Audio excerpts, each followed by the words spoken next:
You're watching the 900, a fast-paced, single-frame format offering the biggest prize money in amateur snooker. It's finals night. You're joining us live from Reading at the Crucible Club, and once again back with Neil Foles and Lee Richardson.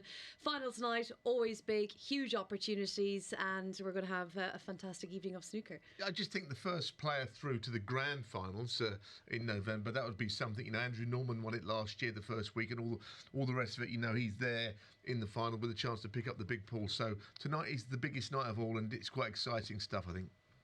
Yeah, I mean, thankfully all the players are here because the weather's been atrocious outside. Plus they're digging up the road. Everything's got sort of gone against us tonight. I can't wait to get started. No, nor me. So let's go straight into it then, shall we? And the outright prices are as follows. Looking to a real international field this week. We'll chat a little bit about that on where we want to take this 900. It is season 2, but as you can see, we've got Robin Hull from Finland up against Florian Nusla from Austria. Barry Pinches against Michael Judge, who's come from Ireland. Josh Thomond is a 7-1 chance. Marcus Deo 8-1, and Alex Melia 12-1. Tony Knowles at 20-1. So they're the outright prices, and we'll be sharing the matchups a little bit later. Yeah, I mean, obviously, I think Robin Hull, he was fancied on the first night. He got through. He didn't go on and win the opening night. But when we redrew it last night, when we knew all the 8, he's got a bit of a plot draw, you might say. You know, he's plotted up there. He's no certainty because there's no such thing. But I think the bottom section is a little bit more competitive. No disrespect to anyone in that top bit, but Robin, I think, will fancy getting through to at least the final based on the draw last night we made. It's been a massive hit, the 900. Last season, we had loads of fun with it, but we kind of had everyone talking about the 900, so we came back for season 2 and looking at some of those countries represented. Wouldn't it be amazing if the 900 could get to Europe, if we had Finland having their own little mini 900, Austria, Belgium, Spain, all over Europe? Yeah, I mean, who wouldn't want to nip out there for a weekend if they could put sort of 3 qualifiers over 3 days, maybe Friday, Saturday, Sunday? You could tie it in with a little break, nip out there and qualify straight for for this stage of the 900 next year. I think it's a great idea. You know, the satellites in different countries to get a player through. And the goal is to be here with a chance not only to win the first prize, because only one person can do that, but to just showcase the skills of yourself and snooker, which is thriving in all these countries. Indeed, and it's a great platform as well. And we've been chatting about the exposure, the experience. You know, some of these players, even in season 2, they're having their first ever opportunity live on TV, which is mega. And super nerve-wracking. Yeah, they will be super nerve-wracking tonight. I mean, Alex needs a good start tonight. He needs to start the way he finished, because the ball he potted to win the last match was unbelievable. So they're all going to be nervous. But the bigger names, they're going to be less nervous. You mentioned Alex. That's Alex Melia from Barcelona in Spain, and he plays at a club with 2 tables, and there's never been a Spanish professional, so he said that he's realistic in what he wants to achieve in the game, but obviously he'd love to be pro. But he was a real breath of fresh air, wasn't he? It was great, and he mentioned it was his first time on TV, but hey, that's over now. He's played on TV. Now let's go further tonight, play better. Now that he's won a match, he clearly can play. We could see that, and I know that Billy Castle said he had a few games with him. He's knocking a few 50 and 60 breaks in the afternoon, so that's good. He's a good player, and in this format, who knows what is possible. Well, let's take you through how it's all going to pan out this evening. Finals night here, season 2 of the 900, and the winner will be our first player through to the Grand Final. So as you can see, they're the matchups. It's Robin Hull 4-11, Alex Melia 2-1, Josh Thomond is even money, Michael Judge just about favourite there. That's a real tough one to pick, though, isn't it? 8-11. Tony Knowles is our legend this week, former world number 2, 12-5 up against Florian Nusla, who is 130 on. So a real hot favourite in that one. And Marcus Deo, he was brilliant this week. He's 6-4 up against Barry Pinch, who's got all the experience, but he will definitely respect Marcus, because he was here in the studio, Neil, and he was saying just how impressed he was. He loved his big break the other night. Yeah, it was terrific. That Marcus was a star on Monday night. He did so well to win through to the point where he's here tonight. I will say one thing. We're thinking about Barry Pinches now, that he could go and win again, understandably, not only in that match, but the whole evening. Not many players last year won on the Monday and won again on the Wednesday and remained undefeated all the way. There's a couple going into the final, and of course, Ann Parsons didn't lose any matches. But it's quite hard to keep winning, isn't it? Someone's going to beat you somewhere. Yeah, because the format, it's just, it's one visit.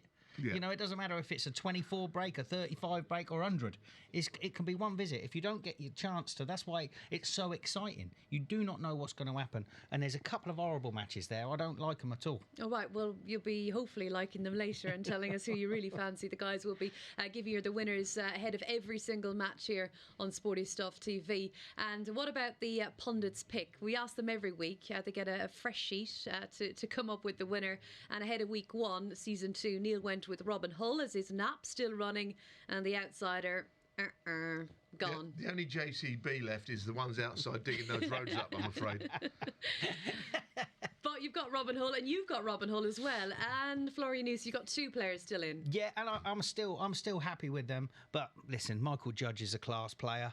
So's Barry Pinches, so's Tony Knowles, you know, and Josh is very confident downstairs. I've been chatting to him. He's had a couple of hours practice, and he's just horrible. Horrible. I think Josh Thomond, if he could win tonight and get through, he would put to rest a few ghosts of the shootout when he made an absolute nightmare of a match against Michael Holt, I think it was, where he made a foul when he was in front with about 3 seconds left. It was absolute carnage. So he's living that down, and he knows I know about it, and he mentioned the other night, if he wins tonight, he's gone. Yeah, and he's obviously pot some good balls, hasn't he? Very excellent long potter. He's an excellent long potter. He hits the ball slightly hard, but he says he likes it like they go in when he hits it hard. He says so. Well, we're getting ready for the mallet. What happens when they don't go in?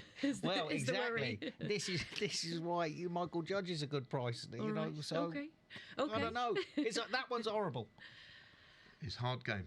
It is, and I said there that everyone has been talking about the 900 and lots of the pros getting involved, so we decided to let them see if they can put their money where their mouth is. And so far we have got Rhiannon Evans, who will be here next week, and she went with Barry Pinches. Of course, Barry won the first night, and with the century break as well. Mark Williams going with Robin Hull, still going, and Alfie Burden with Robin Hull as well. So not too bad. I think Robin Hull was very popular.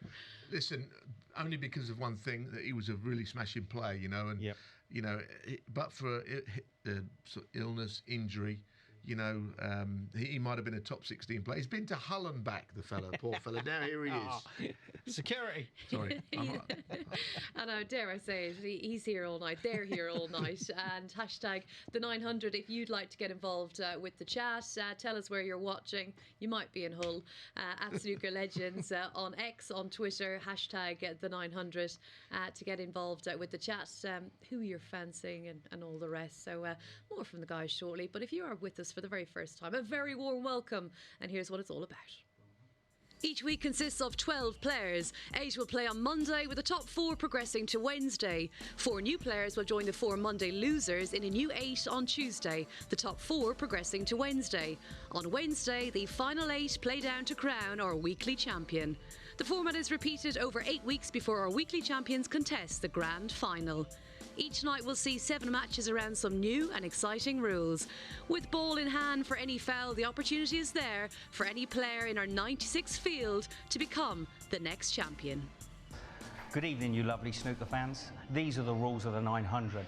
A frame consists of 15 minutes, which is your 900 seconds, but players have to contend with a 20-second shot clock. There are no timeouts, but a referee can stop the clock if they think it disadvantages another player. Any foul gives you ball in hand, which allows you to place the cue ball anywhere on the table. If you don't pot a ball, you must hit a cushion. Otherwise, it's a standard snooker foul. If at the end of the frame the scores are tied, we enter deadlock, and a blue ball shootout will decide the winner.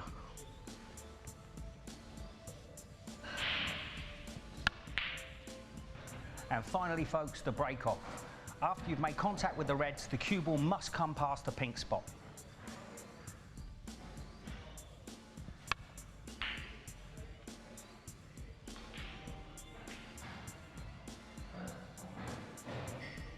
And that's it, folks. Don't take too long. Don't miss. Well, don't take too long, don't miss. great advice, but it is a very unique format. It's a new format. Obviously, we had season 1, but it will be still feeling very new to our players, even after being here for a night already. What makes it so special, this format, Neil? Well, I think, look, the bottom line is it's like anything else. You have to pot all the balls. And one way of winning is to pot all the balls so there's nothing left on the table, then you win. But if you can't do that, you've got to find a way of winning, whether it be being a bit canny sometimes. The bit I find interesting very often, someone will get 20 or 30 in front, or maybe even just 20 in front, and there's still 5 minutes left. They're looking at the clock. Sometimes they can get a bit cautious because they haven't got enough in front. They've got to defend a small lead for a long time. So pot balls. Yeah, but if you haven't got the balls, this is why I favour your Barry Pinches, your Robin Holes, because they've got that in the locker. They've got the experience. Whereas your Josh, your Alex, your Marker. What would you be saying to them tonight? I'll be saying, don't lose, don't miss, and hurry up. Don't miss. Well, yeah, that's a great advice. Don't miss anything. That's what I'm telling them. Otherwise, if you hadn't told them that, they'd just miss, would they? But you can't keep giving somebody chances. And last night we saw Mick miss a couple of balls into the middle pocket. So you can't miss those. You just can't miss them. Can't miss them. There's one player last year, if you remember, who seemed to just pot all the balls and didn't really have a defensive strategy, and he was brilliant. Son of Stephen Lee, Alfie Lee, just got in, knocked the balls in. Often there was a lot of time left, but his strategy was pot all the balls. So that works too, and you can get a little bit derailed from that sometimes. Well, it's a case of overthinking it. Anyways, Occasionally. we're over-talking now, I've been told, because we've got the players ready for our first match. And selections, Robin Hull, Alex Melia, odds are on screen. Alex or Robin, you got to stick with Robin. For the Ackers, I think. Yeah. I think he'll get through this I think game. Robin will as well. Unless Alex can start like he finished yesterday. Okay. Lovely stuff. Thank you to Neil, to Lee, and we'll be joining the action very, very soon. Stay with us throughout the night here for the 900. We're going to take a very quick break, and our first match is next. Good evening, folks. Welcome to night 3 of week 1 of season 2 of the 900. Our first quarter-final tonight on finals night. Robin Hull and Alex Melia.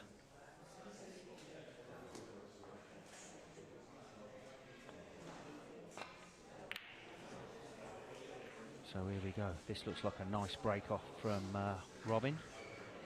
Yeah, I mean, look, we think that Robin's got a good chance of winning. I had no problem if Alex Melia won.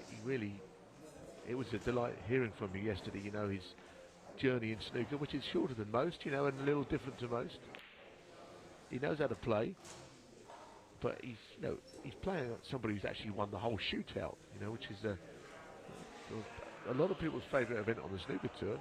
When it was played just down the road in Reading. I mean, you could walk it. Probably not tonight in the rain, but it's only down the road where he won it the year. And of course, he beat Luca Bracel in the final. So he's got a pedigree in the game. Is the point I'm making. Yeah, and it's a tough game to win, isn't it?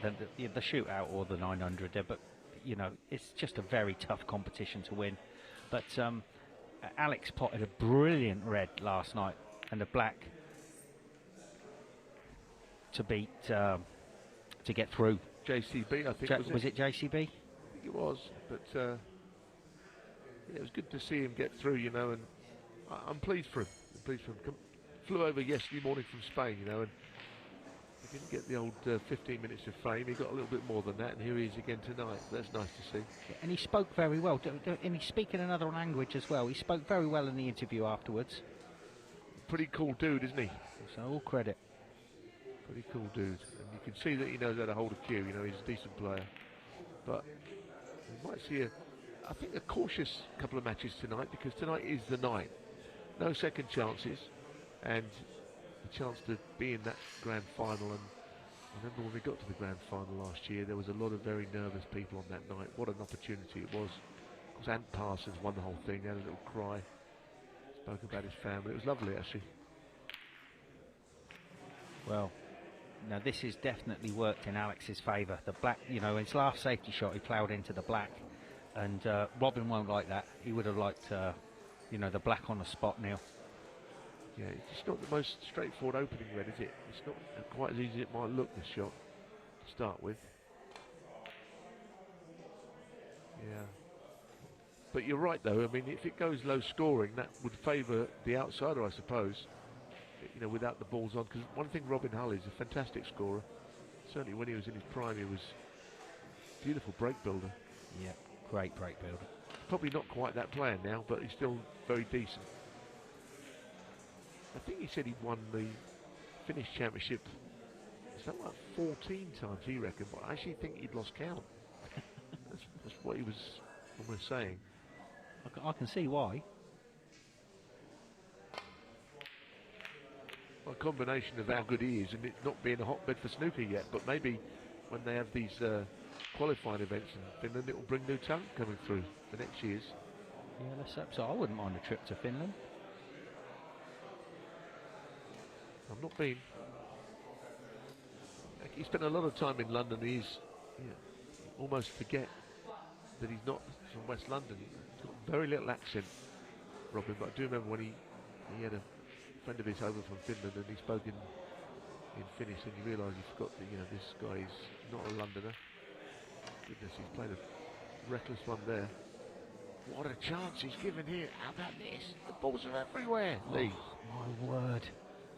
I mean, he could make a few here. Get this first red out of the way. Get on the colour. I mean, look at this table. Oh, no. Oh. well, I mean, I'm shocked twice, but It's not an easy shot now for Robin either. He's still got to find one. I fancy him for this, though.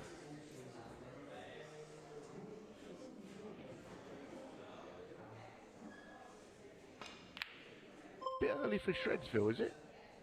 No, What a result that is. I told you I fancied him What for a it. result. He kind of apologised, but he daren't look Alex in the eye there. That was a horror fluke, wasn't it, to have against you? He basically missed the same sort of a shot that Alex missed and got a fluke.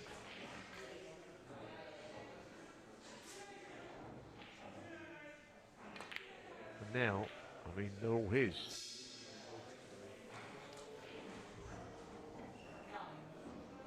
Bit more atmosphere in the club tonight than last night, Neil. It's with these roadworks outside, people are struggling to get down the road and get in.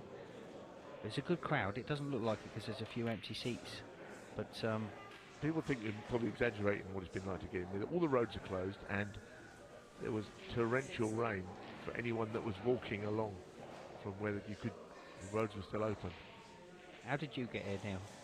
Well, you know what happened. I got absolutely soaked coming down from the casino. So you... Well, that's a nice shot. Well, it's a nice pot, but put himself under it now again, isn't he? Because he can't play a safety shot in bulk because the snooker behind the yellow is on. yep. I think he's going to have to pot this.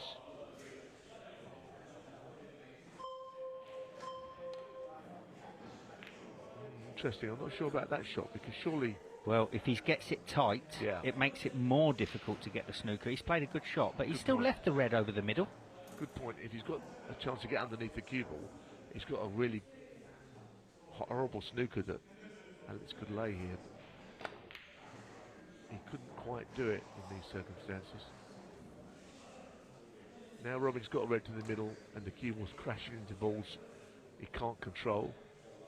I don't know what you could do here. You can't be sure anything about the cue ball, can you? Hitting other reds. Got a chance to land on the black, though, if he hits the red full in the face. Oh, Well, it was thinner than we thought. Yep. Sorry, it was thinner than I thought anyway. yeah, me. I thought he was hitting other balls.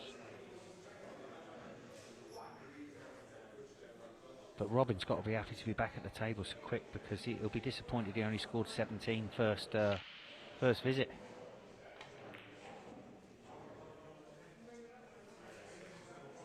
Oh, it's just a horrible kiss as well, isn't it? Didn't exactly have much of a plan there, did he? He's kind of labouring a little bit, but I think the top red goes to the middle. If this goes in, he's still in business. We'll just see enough of it, I think. It's surprising how many people are catching that near jaw. I mean, the corner pockets with the new cloth are playing quite generous, but the middle pockets are still very small from that angle, Neil. Yeah, I think so. I don't think we've ever seen on tournament tables very big middle pockets before, but I've seen it in certain clubs where you can crash them in the middle pockets at all angles. But generally speaking, the middles are not very often very big. Yeah, this is more like 9-ball rules. You know, you always want to go for them in the corners rather than the middles. You know, that's The one. only thing about the 9 balls in it, the middles are small, but the others are, I mean, they're the biggest pockets you'd ever see. You'd live in them, couldn't you? So, well, Alex is 18 points down, so he's got to try and make a dent in this. Talking of, 9 ball and generally pulled, Jason Shaw's playing, isn't he, much later in the event. It's going to be fascinating to see him come back to snooker, which I'm told he has been very good at. Century Breakman. He's one of the best pool players in the world, so Yeah, I'm looking forward to seeing that. I think that he's one of the pool players that could hold his own at snooker, back playing. Anyway, in the meantime, this is good. That was a lovely positional shot. Just want to get stuck behind the other red here. That's fine. Well, if he gets these, he deserves it, because quite frankly, Robin Hull has had 2 golden chances he has not taken.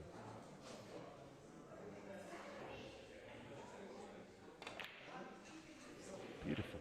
Really nicely played. See Marcus Daly there on the right hand side. The star. He's probably been opening supermarkets this afternoon somewhere locally with his newfound fame.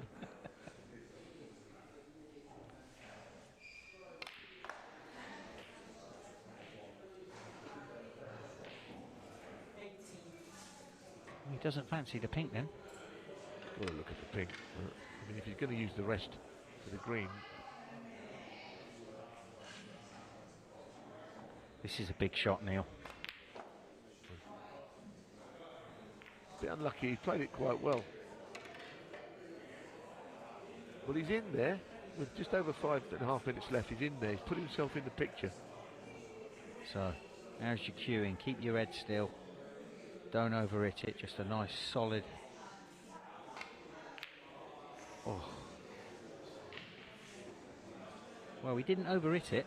He hit it quite well, but gave it a chance to go in, but hit it too straight. So this could go down. This could go down to the wire.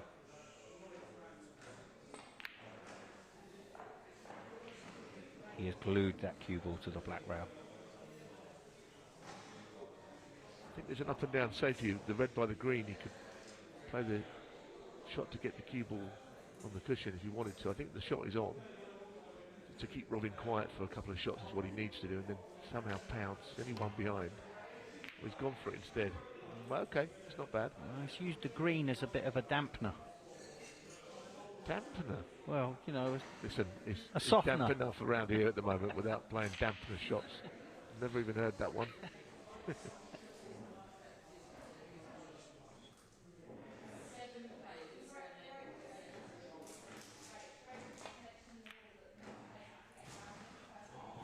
Something, oh goodness. Wow. He needed that to go in, didn't he? Because he had no control. Now this is tough, but I think he's a nice plain ball hitter. If he can just run this in off the cushion, he'll be on the black. All the players lining up. Lovely shot. So now we're all square, are we? Yep, all square.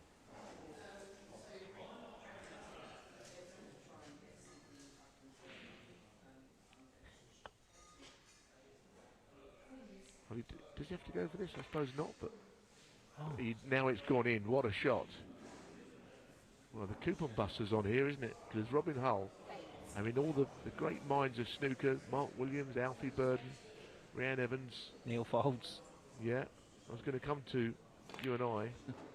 We all went absolutely rode in with Robin to win the match, to win the week. And all of a sudden, we're all looking a bit dubious, aren't we? Well, he's missed 2 balls to the middle that you wouldn't expect him to miss, Neil. Yeah, he's trying to screw in over the left. He'll pop this and get the dangerous side of the table to be. Very nicely done. He didn't quite go as far across. So 10 in front. Robin will think that there's another chance there to be had, sitting in his chair waiting for it. Oh, that looks thin. It is thin. Better off playing that into the bottom pocket and just Oh, getting and away. he's left it. So, Well, he's got to put 4 balls from here, though, still, hasn't he? yeah, but this he Minimum can off. get onto the black with this. This is nice. That's going to keep rolling, Neil. Come on, way up. He's gone favourite again, hasn't he?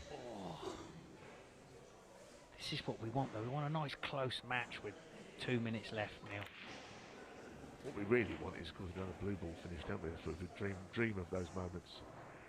I think he's not exactly running in behind the black unless he plays it with Is he right going hand to play side. this with a little bit of right, or do you go up? You can miss it playing it with right, can't you? No, he's gone gone up. the other way. I understand that. Well, he didn't win the shootout up at the Hexagon Reading without being a cool dude, because they're all close matches. This is a big shot, though. This is... Oh, And he's absolute butchered it. Butchery. The worst kind of butchery, wasn't it? And he's now one behind. This is going to get very tight. Amelia is thinking, what am I going to do here? Roll it in. He just wants to... He's running down the clock. He's running down the clock. This is a dangerous move. Well, he's playing safe, to be fair, so he's running down the clock with a view to doing very little. Yeah, well, he's trying to win it with a minute left. Yeah, well, he's one in front, isn't he? I mean, Robin's got the problems here. Can he afford to wait another shot? Or is he going to try and drill this in? He's going for this. He's going for it. Oh, yes. He hit it okay. Good cue ball. Now, what's going to happen here? Is he going to... It's going to be beyond the pink is what's going to happen here. It's a dangerous strategy, though, isn't it? Because if you don't go behind the pink, the red could go near a pocket. Robin's got one more shot here to get level. I don't even know if there'd be time for a colour, so it could be... Well, I think he's playing the long red. Still a chance of a blue ball shootout here. Now then, Robin, what do you got? You've probably got one more bite of the cherry. He's going to have to go for this. If this doesn't go in, he's beat. If this goes in, we've got a blue ball shootout. Well, We've got deadlock. Oh! Oh, that's it. He's done it. He shook his He's hand. won it, and he turned round to shake hands. There's nobody behind him. Robin Hull, former shootout champion, has been turned over by Alex Melia of Spain. Pretty much a rookie in professional snooker or in televised snooker, amateur snooker, but he's done it. What a start. Spain have beaten Finland.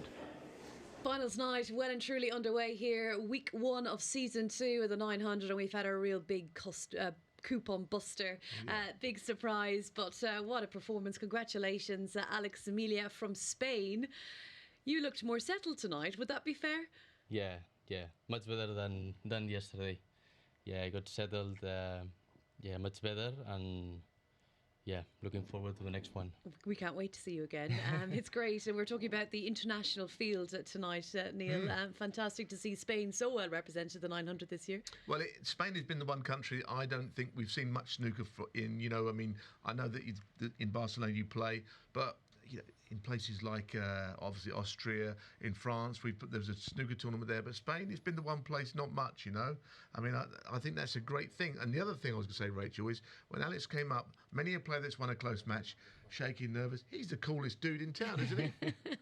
Well, we don't know what's going on underneath, but in terms of your performance and how you felt out there, you said you felt a little bit more settled. Are you happy with your game, and how much do you think you can kick on, and how good would it be to be in the grand final? Yeah, definitely. I trust a lot on my technique, and I think I can perform under pressure. And yeah, I'm enjoying a lot the tournament, and yeah, looking forward to the next one. Tell me, you mentioned you watched a lot of snooker when you were Spot over the years. Who would be the player that you look up to most of all in snooker? I love Ronnie. Oh, Ronnie O'Sullivan. Listen, we all love Ronnie. Well, and that's a great thing, you know. He inspired you to play, maybe? It made you want to play snooker. Something like watching him play. Yeah. It's the first player that I loved watching with my father back maybe 15 years ago, and yeah, I started like trying to copy him, his technique and stuff like that. But then yeah, I just built my own technique Yeah. with a coach, and yeah. That's brilliant. Ronnie O'Sullivan, favourite player. What a surprise. And we look forward to seeing you in your next match. You'll be playing actually the winner of our match upcoming. Josh Thomond, who's even money against Michael Judge, currently 8-11. You can still have a bet if you have a favourite in this one. Michael Judge, though, from Ireland, 8-11. We've had Finland versus Spain. This time it's England versus Ireland. We can get to the floor and rejoin the boys in the box. Thank you, Rachel. Here we go with the second quarter final tonight. Josh Thomond and Michael Judge, and I'm joined in the commentary box with a very talented Mr. Billy Castle. Yes, thank you, Lee. Looking forward to this game. This is now that Alex has knocked out Robin, what a chance one of these lads has got to reach the final, because Robin was every favourite, as we know. Even with the other players in the group, they all thought Robin was the man to beat. Yeah, so there's a lot of happy faces down there when he did get beat just a minute ago. Yep, so who do you fancy here then, Billy? I fancy Josh to win this one. I've just got an inkling he's going to maybe overpower Michael a little bit. What, by sort of potting them all? By potting and, scoring and...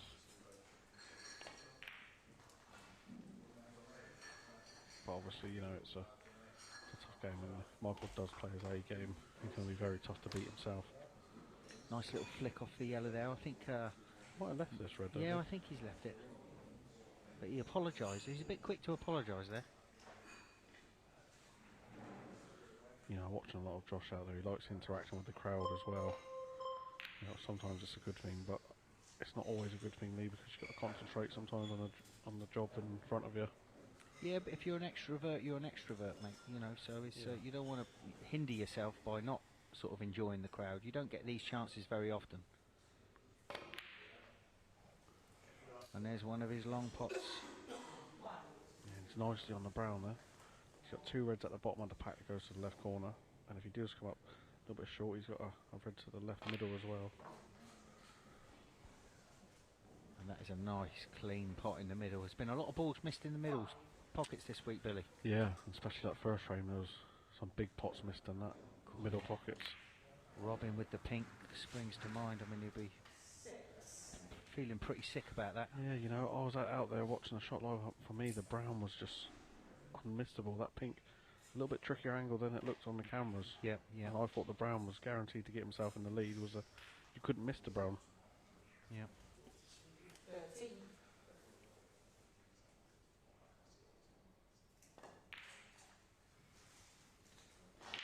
So this is the start he wanted. Yeah, he's got a red below the pack here as well.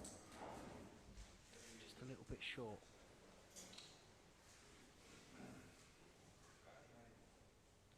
Like this leave himself an angle on this red below the pack. Although he's not played for it, he's played for the red above. That's okay, this red, then the blue, then that red you were talking about, Billy.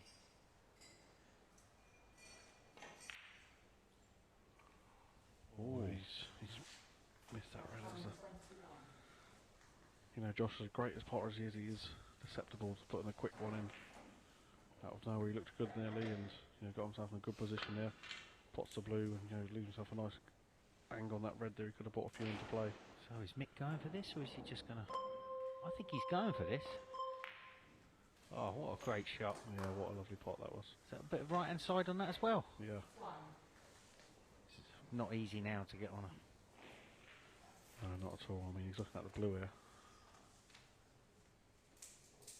It's a big shot if he takes it on. Oh, he knows he's leaving the red if he misses this. Is he running up and down? Running off the bolt cushion? No. He's screwed it in. What a shot. Yes, what's the pot that Considering he missed 2 balls into that pocket yesterday. Yeah, that was confidently played, that was. That was. He's been texting me all day. We've been having a right bit of banter today. And he said, get your money on him. I said I've got no money left after his performance last night. But this is the business end tonight, this is where they're going to click into an extra gear, these top players.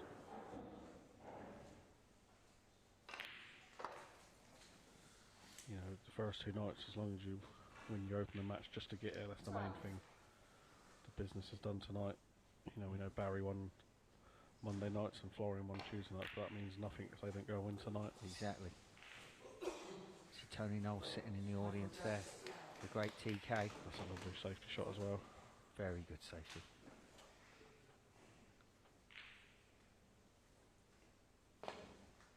Yeah, Tony still lives and breathes the game. He's been there all day, and you know, Marcus Tejo, quite a funny little story. Said he wanted to come in for a practice, just get his arm going. He said, I was in a 2-hour safety battle with him. He said the only reason Tony's been here today, he didn't want to get his hair wet outside. It's been tipping it down.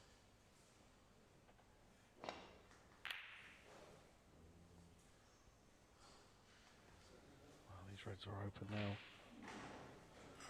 This is the type of red that Josh knocks in on a regular sort of basis. Yeah, he loves this. He likes to run off the 2 cushions and be on the black to the left corner pocket here. I think he'll just stun it in because the black's there. Depends how he likes to play the shot. He looks like he's digging down Fancy low on he's the hitting wall. it hard. There you go. Yeah, it's a nice pot. I mean, this is a massive chance now. He's already 10 in front. And look at the reds here. The black goes into both pockets. Yeah, and he's going to be on the reds back in the same pocket he should be. That's a terrible shot. Why has he not just played it plain ball? I know he's on a red, but he could just play it plain ball on off the cushion. He's got the reds back in the same pocket. If he's not landed here, he has landed. Yeah, he has okay. landed. Otherwise, it was a shocking shot. Oh! Wow. That has wiped its feet.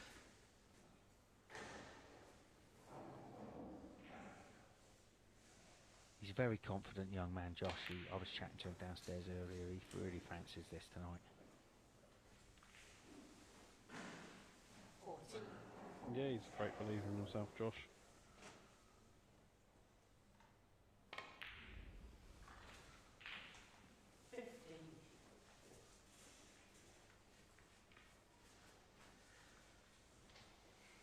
Really, this is his first attempt at the 900 because last year he didn't have his cue, Billy, and you know what it's like. You can't play without your own cue.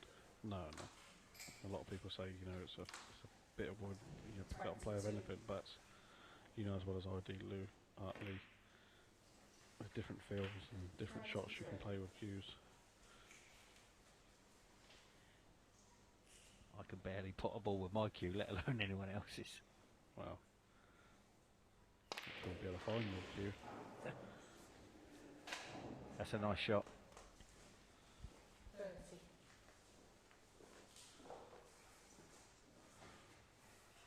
Yeah, the way the balls are here, you know, Josh has already got a 39-point lead. Oh!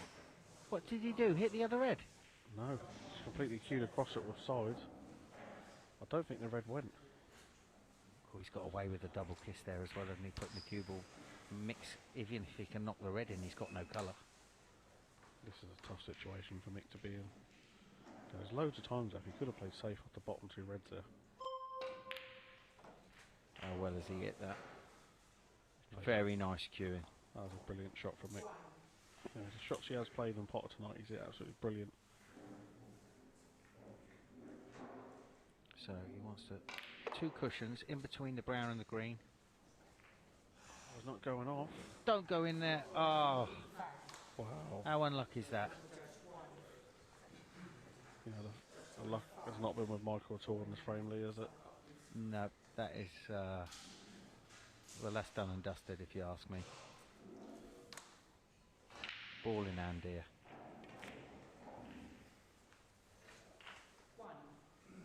Yeah, this could be a quick frame.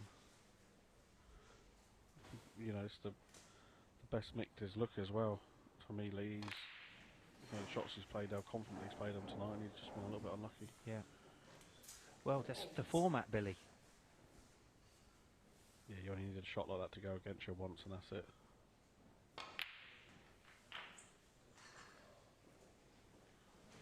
But Josh has looked good.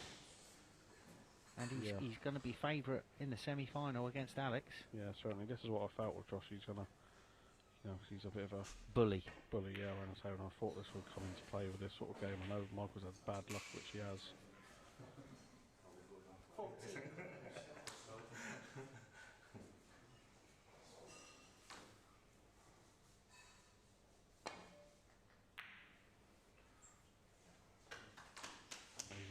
ground there. I'm surprised Nick's playing on.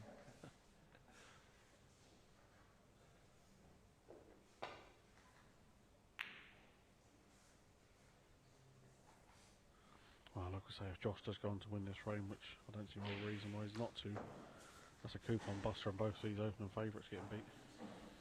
Yeah, can Tony Knowles follow it up? Wow. You know, he nearly did it last night. Nearly. Yeah. You know, he's got to play Florian again. If he just gets a better start, Billy. Yeah, you can certainly turn him over. You know, we know the game Tony will try and play tonight will be the cagey, tactical, try and get a few point lead, and that'll be the game he will try and play. So there you go, folks. Our second quarter-final has been won by Josh Thomond, and we'll be back. We've had all sorts of drama already, and another winner joins us in the studio. It's Josh Thomond, who has just beaten Michael Judge, and congratulations. How did you feel tonight? Yeah, pretty relaxed again, I think, really. Good. The first red went in, it was quite tough. Yeah, so it felt good from there. Good long really. potting straight away. This is what you said earlier. The long potting is deadly, isn't he? Tony Knowles said to me before, don't play anything you don't need to. And I was down on my shot, I was like, Tony's telling me no, Tony's telling me no. Are you but going, I got it and potted it. and there was a red. That we were thinking, did you hit the wrong red, or what happened? I thought I was on it, but I used a little bit of side to try and get through. But I obviously wasn't, because I hit the other red on the way through. Yeah, so I thought you were perfect on it, because I said good shot after the black, because I thought you were dead straight on it. I think I kind of took it for granted. I thought I'd just won. And then I was like, oh, maybe I've not now. So. Then he's cued a brilliant red in off the rail, and then he's unlucky off the blue because he played a good shot. Yeah. But it's best feeling in the world when that white goes in. You look like you're buzzing. It's the winning feeling. Yeah, it's good, isn't it? But you got to be confident, and you are a great potter. So it's you know, and when you win these matches, it can only give you confidence. Yeah, I feel like I was in full control on Monday, and I just went in off, and it's a killer, isn't it? So yeah. We're talking about the killer going in off. Actually, it was Folsey. He's great for reminding us of matches here, and he brought up that frame in the shootout a few years ago now against Michael Holt, where you had the match won, and the white ball went in. It was, both of you were almost looking like, what's gone on here? Michael won the frame in the end. Yeah, I don't know. What do I want to say? I have nightmares now. Sorry, we were saying about going in off. It is a nightmare, but you can put that to bed now. It's all over because it's single frame format. You know, can be quite tricky.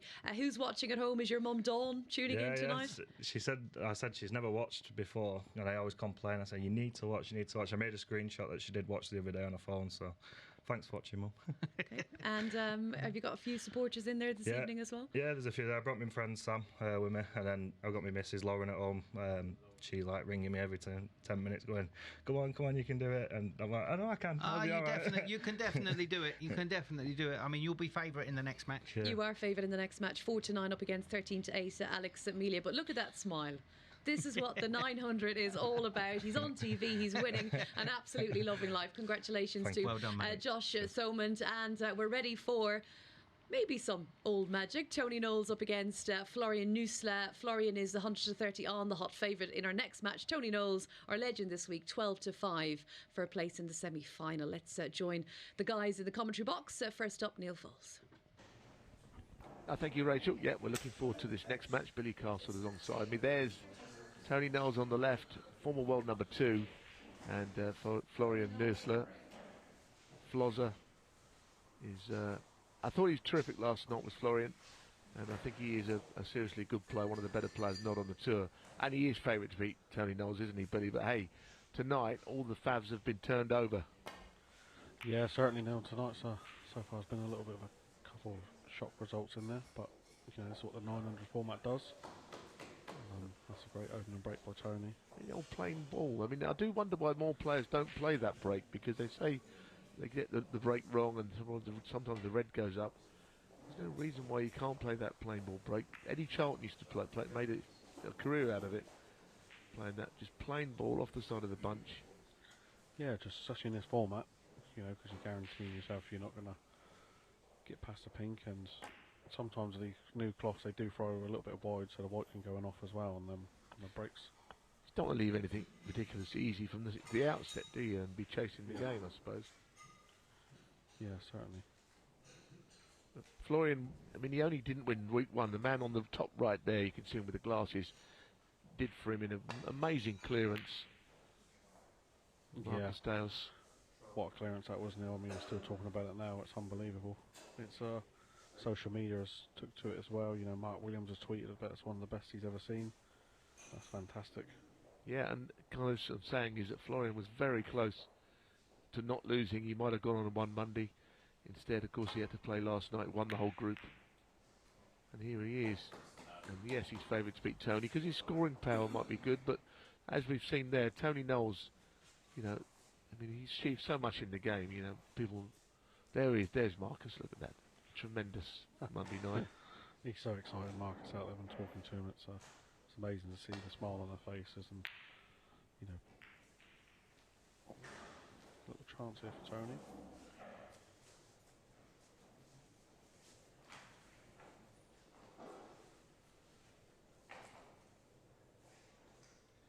If you play a little delicate cannon here, beautiful shot from Knowlesy. Yeah, it was a nice shot there. I don't know what happens, Billy, if the black is potted, does it get tied up? Is the red on the spot? I think it's obviously going to get tied up below the red on the spot there, which I still think it goes. I don't think that red's full ball on the spot. So this is one for the referee, Michaela, to get right here. Now, if the black went on its spot, the red would go more easily. Failing that, it's going to go below the spot. I remember a little bit of controversy last year. Michaela and Tony had nil. Well, he just couldn't wait for the ball to be respotted, could he? He was too eager. Wow, the black goes.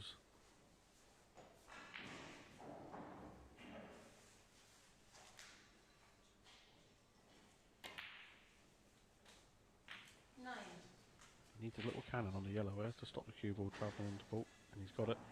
Certainly overhit. So this brown here, if he can pot it off two cushions, come back by the red below the black. But he might be playing it off one cushion here.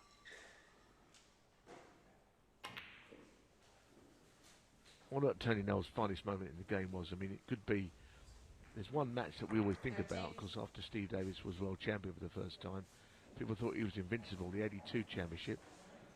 He had to play on, they actually started on the Friday evening, that first session, strangely, not on the Saturday.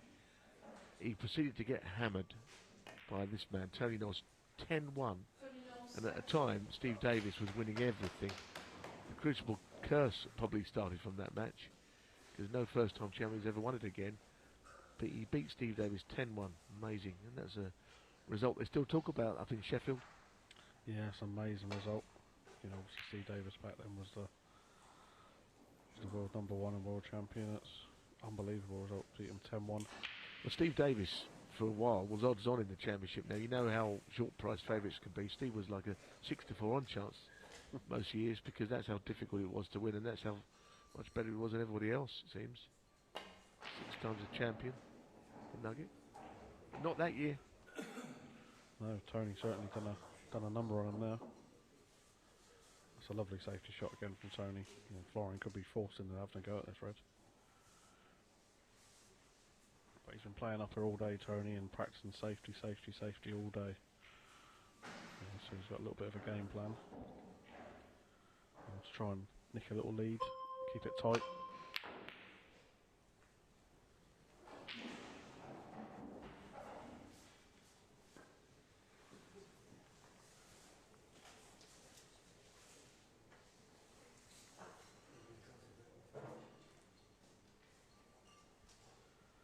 Tony's got a big target in behind the green here on the ball cushion.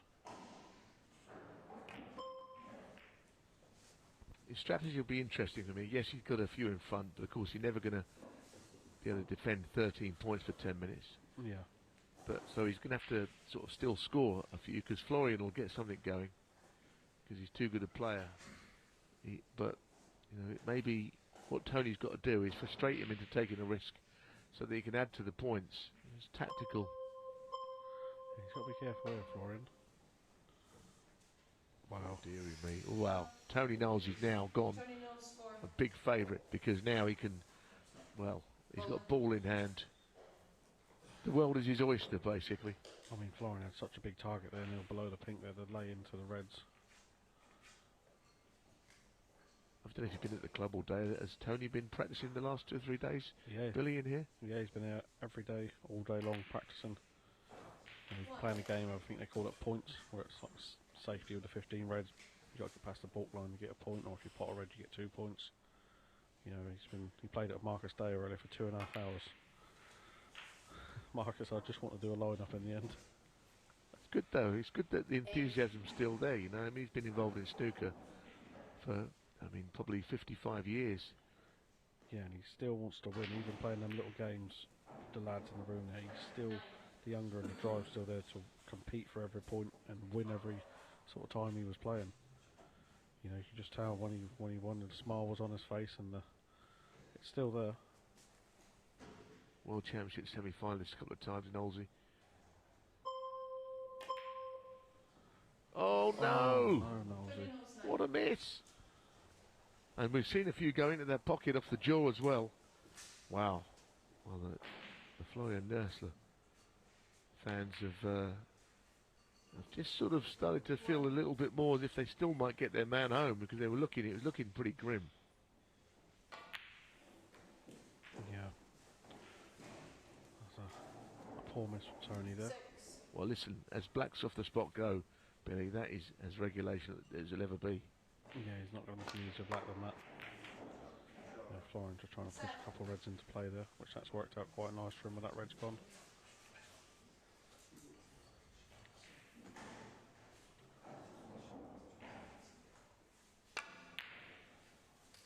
Well, what's he done here?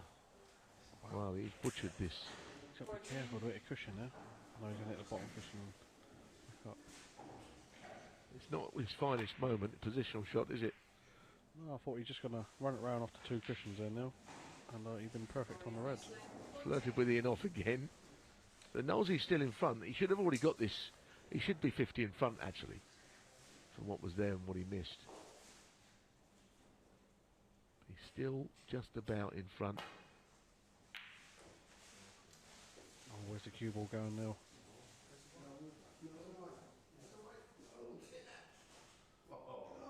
No. Oh!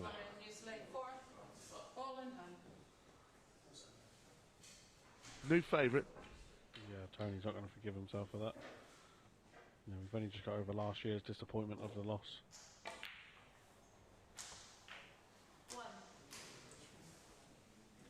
New favourite, ladies and gentlemen, because Florian Nursler, Flozzer, is now in a favourite's chance, I think.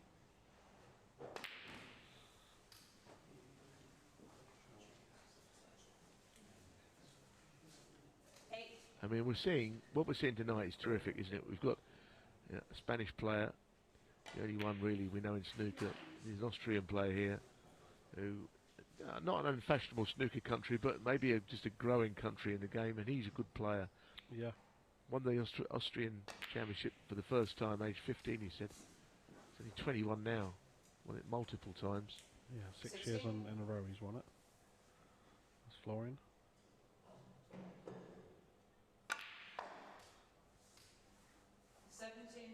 I'd like to see the World Cup brought back in snooker. It's a conversation for another day, but to see if there's any strength in depth for any countries, you know, to see maybe an Austrian number 2 or number 3 player, what they're like and who they are. Yeah, there's a couple of other good players over there. So when I went to Vienna and see a few of the lads plays, you know, there's a lad, not too sure of his name, but he's improving vastly all the time. And he's only you know, he can only be 18 himself. So there's definitely talent over there. 5 minutes left, enough time. Nelsie's playing catch up now. Unlucky, that was close. It's not the end of the world. I mean, he's still in it, but you just feel that as he missed the boat is where we're at the moment. Maybe.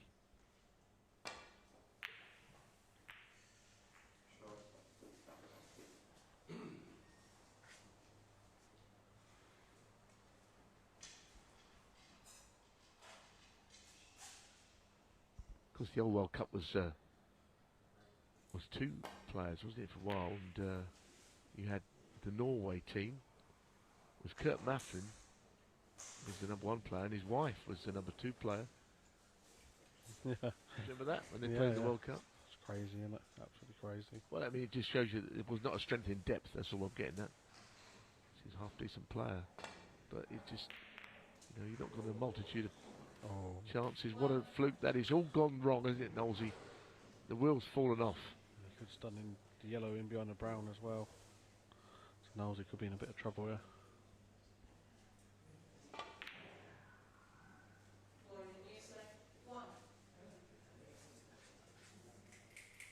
That's put him in trouble, isn't it? Is there any gaps? Yeah, he's going to try and come thin off this cushion, maybe a bit of run inside. He's swerving around. Played a really good shot there. He's still in there. He's hanging on. 10 behind only. Yeah, that was a really good shot there from Tony.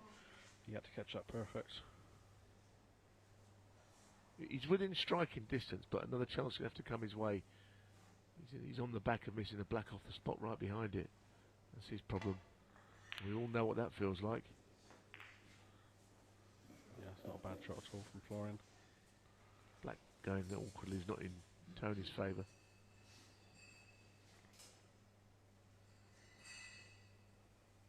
Unsure of what to do.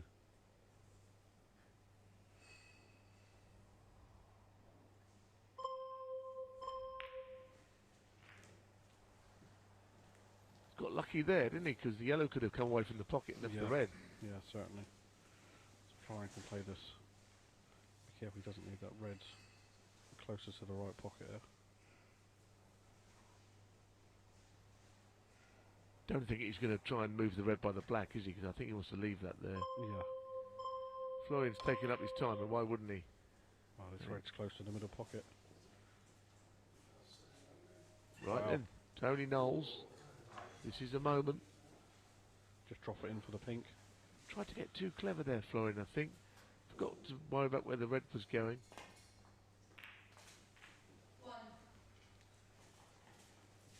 He's thinking that maybe potting the yellow here is not a bad shout. It frees reds up to the right corner.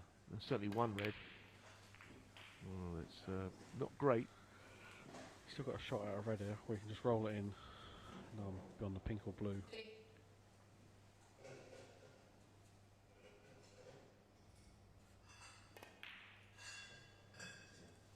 Played it well. Now, the blue and a red, and we're all square with 90 seconds left. Can easily push these and hit them thick, playing the way he's playing it. Played it nicely. Beautiful shot. There's one behind. Another thriller here in the making. Well, if he pots red, we could go to deadlock. I mean, if he pots the red, he's got a free shot of the colour. Yeah. It's a big shot. I just concentrate on the pot, Tony. Oh. One behind. He might get another chance here because, I mean, we might be closer to a deadlock now than anything in that Florian's got a shot. If he misses it, Tony's got maybe one shot left. Ah, great shot though. Yeah, that was a big shot there from Florian under the pressure. Oh, that's not nice. That's not nice. So now Tony needs a red and a colour. He's got to try and scramble a red and a colour from somewhere. Florian, in the meantime, if he pots this, I suppose it makes it more difficult. He's got another shot left as well, so. Oh, no, you don't want to put the yellow in. He doesn't want to put the yellow in. Oh, you're kidding. You're kidding. Oh! He doesn't. Oh, no. To me, that was a completely wrong shot there. You're joking. That was the wrong shot there, I think, Neil. Tony's in front. He doesn't need to play it. He doesn't need to play it. I don't believe what I've just seen, Billy. Do you? Yeah, he didn't need to play that shot. Oh, my goodness me. Tony Knowles has won. I don't know how he's done it. Florian has had a nightmare.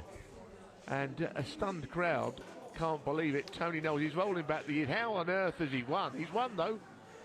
Welcome back. A lot of the big hitters, a lot of the short price favourites out of finals night. And Tony Knowles is in the studio. To be honest, Tony, I'm not quite sure how you are here. No, that was bonkers. I was nearly in the car.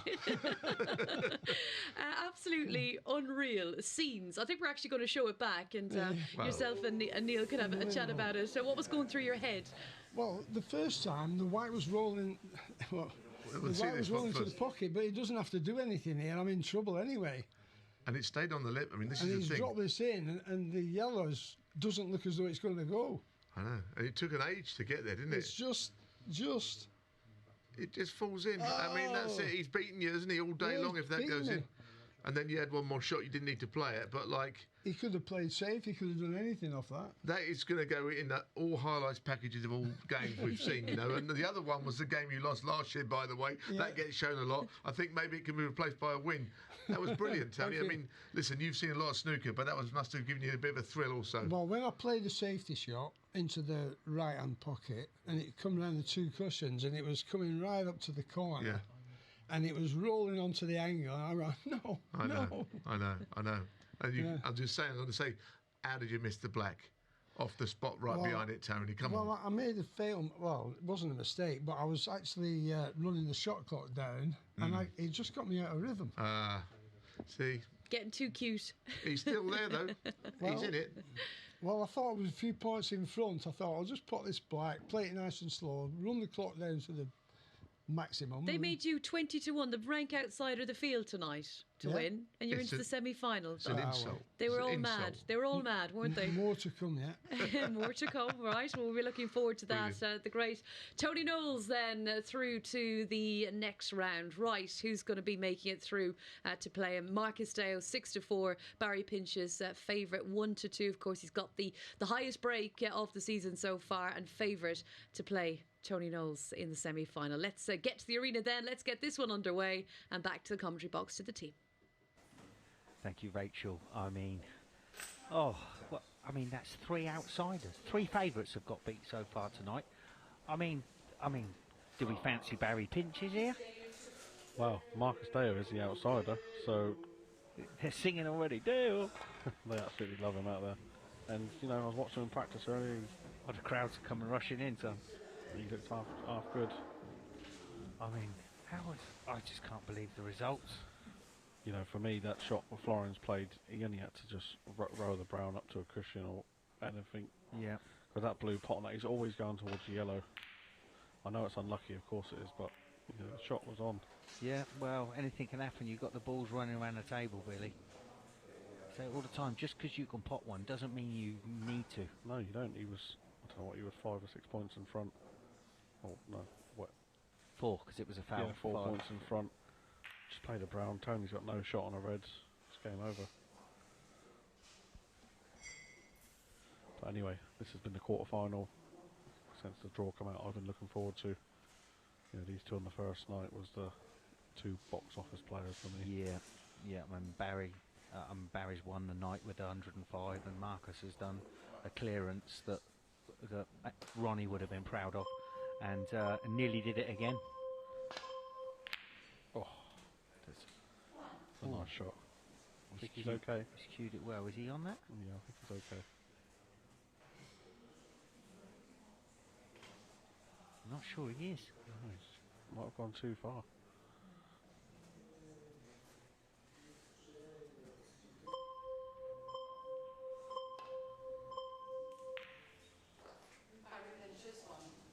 Yeah, well, just didn't quite get enough stunner. No, it's a good safety shot from Barry there. Mark has got to be careful he doesn't catch the black on the way back up if he can see this red. If not, he's better off to come off the side cushion and to try and land into the back. Yep, off the green cushion. Well, he's playing it anyway. He's got to catch this thin. It's a good shot. Yeah, he's judged it well. Could be behind the yellow, this. Yeah, I spoke to him earlier. He said, I just want to go out there, get in amongst the balls and just score. That was his mindset. Unfortunately, Barry will have something to say about of course that, he will. because as a tactician goes, he's one of the best. Yeah, he's not going to give you an inch, is he, Barry? Oh, well, he's had some form there because he's not played that shot. He has left a red for Marcus here, which he could play a nice little It's natural to play the cannon on the first red left of the black here.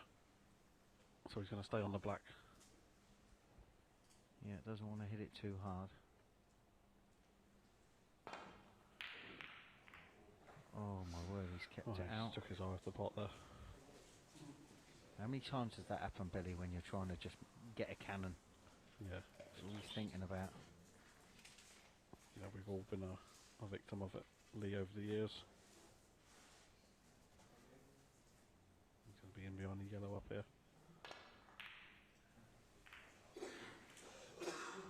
But yeah, what a night so far, Lee. What a night. Robin Earl going home, Michael Judge going home, now Florian Noosel going home. No. It's unbelievable. We've all lost our bets. And Robin Earl and Florian Noosel was in the top 5 of the betting overall for the 900. Yep. Yeah. It just goes to show you what the format can do, and how good the players are that down the list.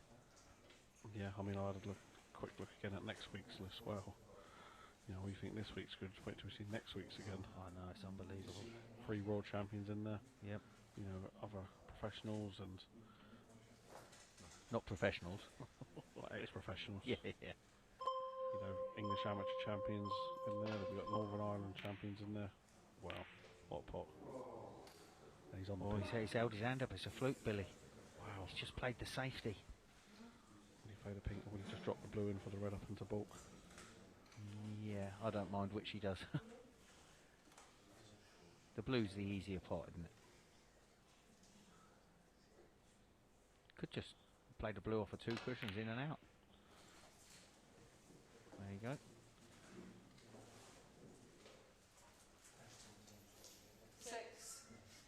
You know, I'm not arguing with Barry's shot selection. He's been around the game, like you said, before Jesus was born. That's not what I said, Billy, but I know what you're saying.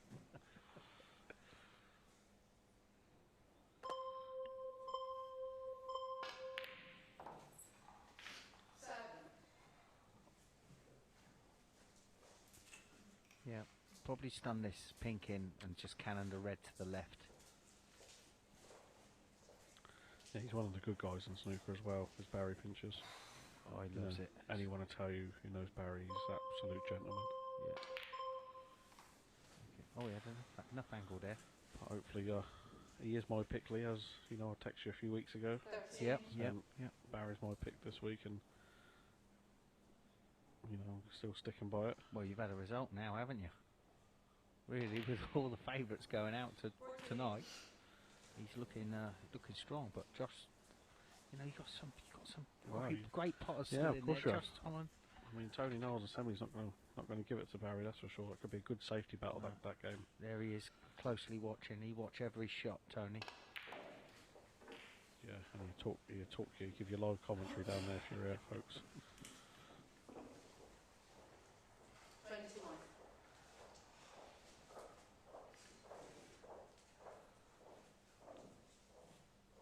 So far for me, though, in every game he's played, and now Barry just looks a little notch above for me. You know, what I've seen I'm not saying he's a notch above the players, but he's playing at a higher level than. He's took the right red there as well, because the other red was an easier pot with your hand on the table. But he's just going about playing a normal frame of snooker. You know, he's taking his time. Those buzzers are going off. Those beeps are going off every time he's at the table. Every shot. Oh, he's used to, buzzer. See, for me, he could be just taking a little bit too much time walking around the table and having a look. Yeah. You know, and all of a sudden, did he want to play the pink that quick? Yeah, and obviously he just maybe took his eye off it and got a bit involved with the shot clock there. Bit of side on this, Marcus. Oh! Fizzaruno. Well, he's on the green anyway. Yeah, you wanted to play the missed up blue then, be on the black. That was a shot you wanted to play, but is there a red that goes in the middle then? Cluster of 5? Yeah, I think so. So I think you play the green and get to the red on the middle of them. The green's going to go on the black spot here. So he just needs to miss the... He's played the split. Well, obviously it didn't go, so he's played the split there. Obviously the green going on the black spot's not the greatest for him. Because you want the black down in around with the reds only are. 19 behind though, so can he get in behind cushion first? Oh, he's tried it, but he's that much side. It's pushed. Yeah, it's pushed before it.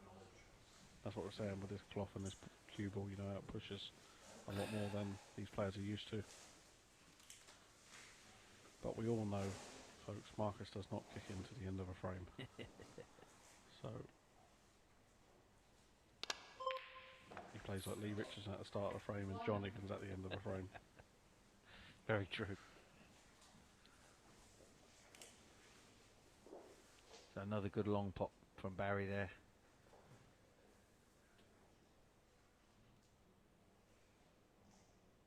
Oh, it doesn't want to go off. Oh, you're joking me. What is happening tonight?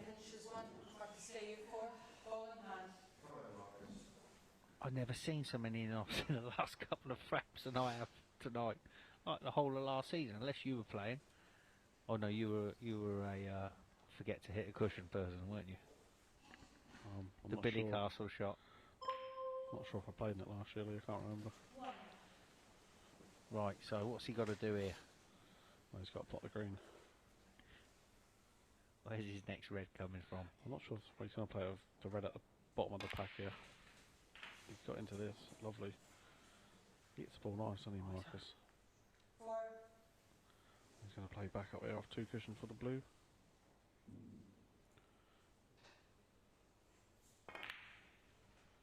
Nice shot. Oh, the blue was just off a spot there. He didn't look at that, I don't believe, Lee. No, I don't think I did either. Cause Yeah, it's just off a spot, see?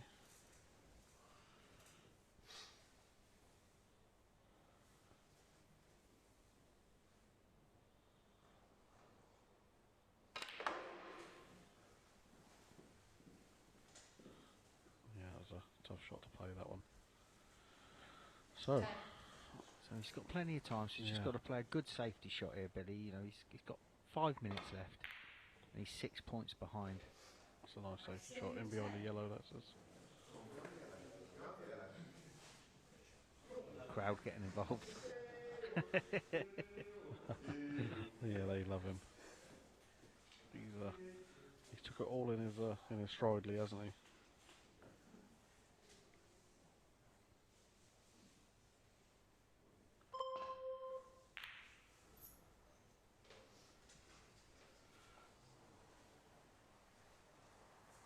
Barry is very comfortable early at this sort of game in and now. You know, safety game does suit Barry. Yeah, but surely there's something in the back of Yeah, his of mind course, saying that all the favourites have lost tonight. Oh, don't hit the knuckle, Marcus. He's in behind the blue. Oh my word! What is happening tonight? Wow. It's all going on. But he's got a big target. I mean, barrier. He's got to remember this cushion slide a little bit more than you're used to, but this looks good to me. Well, you might say it looks good to you, mate, but It didn't. Marcus is just going to take the lead with 4 minutes left. He's got. Well, Why is he not playing that red into the other middle for the black?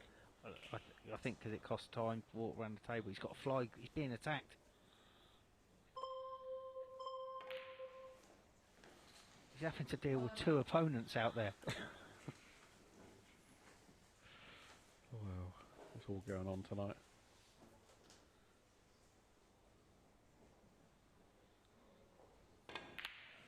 Oh, we nearly missed that. He did, didn't he? He's over. Look what the cue ball is like. He's doing a little eyebrow up and down. Back across 2 cushions, back up for the black as he's going to play. He's got to concentrate on this pot. Look at all the other reds. They're all.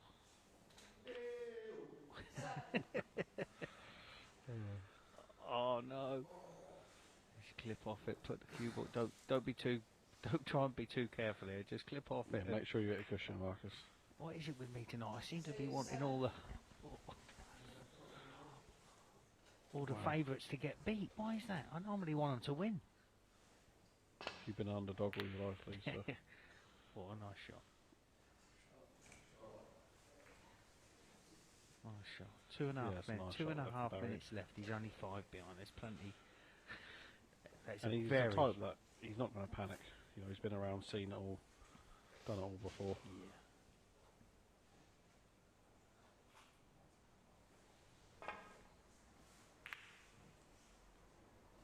Oh, he's played that well.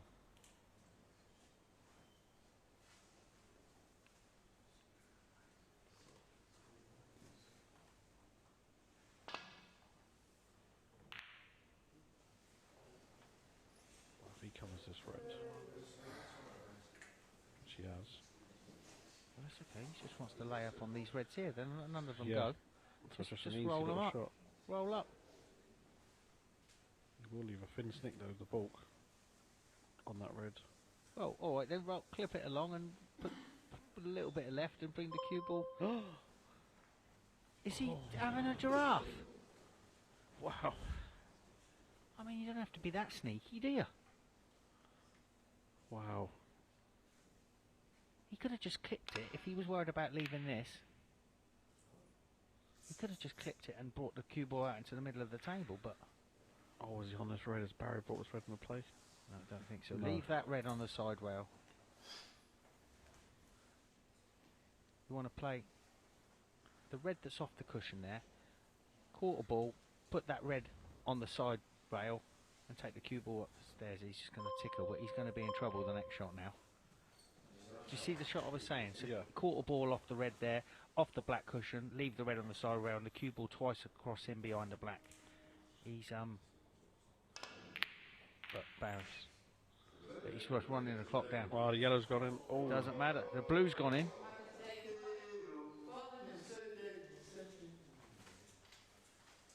This is it. this game. Well, Marcus has got the game won. Well, if he uses 20 seconds shot clock here, he doesn't need to play a shot really. No. It's game over, folks. This All the is it. favourites has got beat. Your pundit's pick My has just pundit's gone pick's gone. out. That's four favourites got picked. This is the Welcome first back. time that's What a happened. night we're having Wow, here in what- Reading at what an the out- Snooker what an outsider. 900. I know, but Incredible look scenes. how Marcus good it's- Dale is the latest surprise package to join us in the studio. We say the surprise Yes, got package, time we're to talking about score. the odds. You were not expected Four to win balls. that match against Well, a season pro I like don't believe Barry it, folks, but Pinches, that's it. congratulations. Marcus Just tell me, Dale's how are through. you feeling? I mean, I felt really nervous For again. the semi-finals. as We'll get him on in the Monday. studio now. I was shaky. I was missing a few balls that I shouldn't be missing, but I just kept myself together, really. But Barry's a fantastic, experienced player, so I had to keep him, the game under control. It was interesting because you were a few in front, but you had that nice situation of 3 reds below the black spot.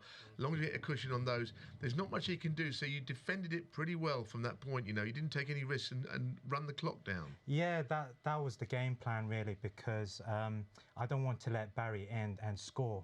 Yeah. I just had to tuck him in, let the 3 reds settle into the cushion, don't leave a pot on. But I thought I almost fouled there in one of the roll-ups, but I'm glad the table was The red really just fast. hit the cushion. Yeah. I thought that, and we had it confirmed that the red just grazed the cushion. Yeah, That's fine. That's fine. yeah, I'm happy about that. I It was hear one brilliant. of tonight's great survivors because it just about hit the cushion. What have the last few days been like? We've heard a few of the Deo in there this evening. You have had a few fans. Yeah, I mean, since Monday, the social media just went absolutely crazy and madness about that total clearance. Yes. And I just couldn't even stop replying to everyone, especially Mark Williams, who tweeted what Jason Francis showed to me. I was thinking, wow, a legend of Mark tweeted out what a clearance that Yeah. was. So, Beep. yeah, that's it, yeah. And tonight you had a few fans in as well. We were kind of a bit disappointed, I suppose, in terms of the circumstances this evening, because here in Reading, they've decided to resurface the road right outside our club, and it's been torrential rain, but it's good to see lots of people turn up. Yeah, I mean, there's a few fan base downstairs, a few supporters downstairs, and there's a few odds people want to bet on me, but I'm still not under pressure at all. But That's what it is, really, to be honest. Now look, there's 4 of you in this semi-final now, and all of you, none of the 4 of you are fancied to win the accumulator, which we didn't really go into, did we? But 50 to 1. 50 to 1, the 4 of you winning. Okay, what it really means now, one of you is going to win this thing tonight. Now you've all done well. One of you win this thing and be on finals night. You? Can it be you? I hope so. If I, release that nerves against Barry, then I've settled down, to be honest. So. Well, Barry was the star on Monday. He won all his matches.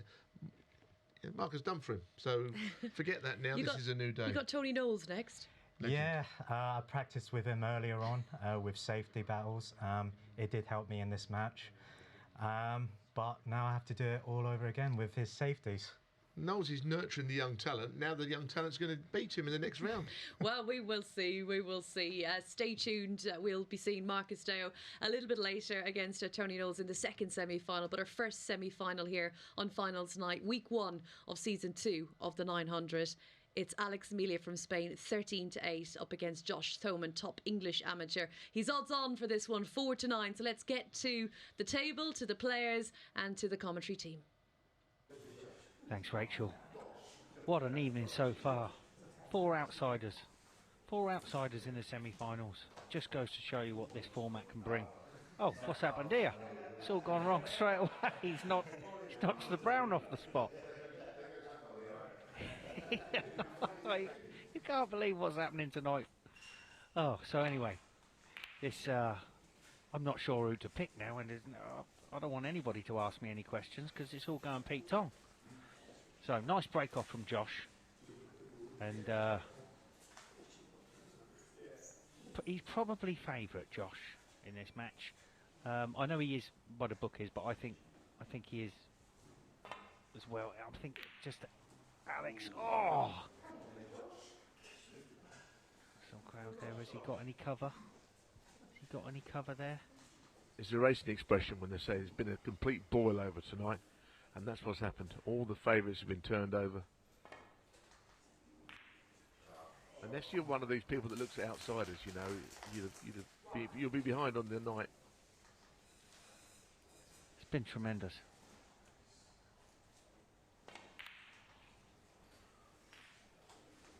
Oh, he's overcooked that.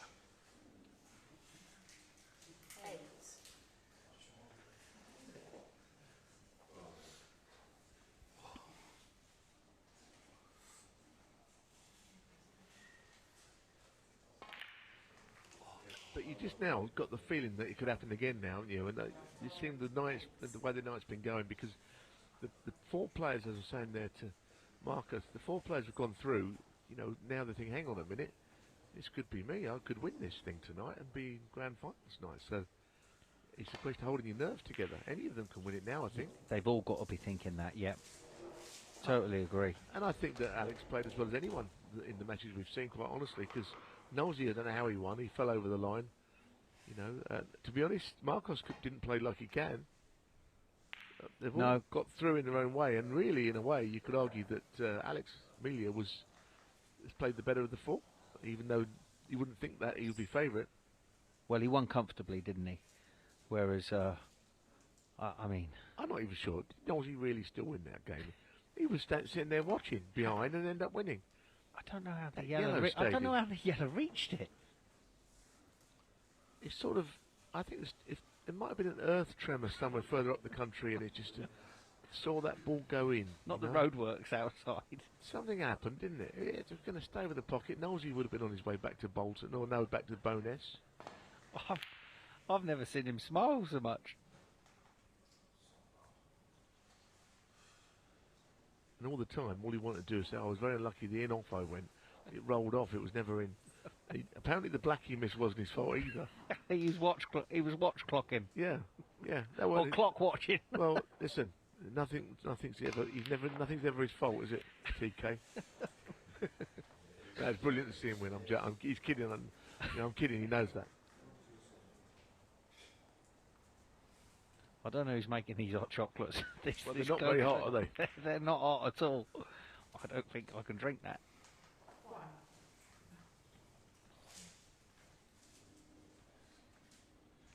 Josh has got a chance because we mentioned earlier on. I mean, if you look on YouTube, you'll see that match with Michael Holt. Oh. And he had an absolute howler that night. Somehow lost a match where his opponent was about to shake his hand. So we know that he can combust as well. Right, this is the first chance then for Alex. Just wants to run this in nicely. Not too hard, just a nice little... Here we go then. Massive opportunity now. It is a good chance, and he's a very nice playing ball striker with the ball, you know, nice little tempo. He mentioned in the 2 interviews he's done, he backs his technique all the time. Well, knows he missed one of these. Not Alex, straight in. He's on about backing his technique under pressure. It's good advice, that, because clearly you practice all those hours to make your technique good for moments like this, don't you? Definitely, and I've got one of the worst techniques out there, but the more you practice... No, your cue action, the way you potted that blue first go on that... First go, yeah. Explanation of the rules. I mean, you weren't there 4 hours doing that or anything, were you? All that went first take. That was a warm day as well. None of this rain that day. 15. What a chance, eh? If he can just pot 2 more red colours. Yeah. I'm not sure how good a rest player he is. He missed one with the rest earlier. Anyway, that's a good shot, though. It's a good shot. I mean, just needs to avoid the red above the black, and he can't fail to be on one.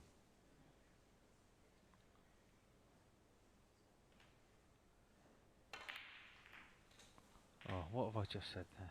He might just... Is he on that one into the middle? One to the middle, if he's a bit lucky, if he is. It's a late discovery. No apologise, though. Why would you? Is that in? Oh, yeah. He stayed down and it gave Josh the treatment a little bit, thinking, has he missed? Yes. There's nothing worse than that when you're sitting there and the player goes, oh! And you think you've got your chance and it's bang in the middle of the hole.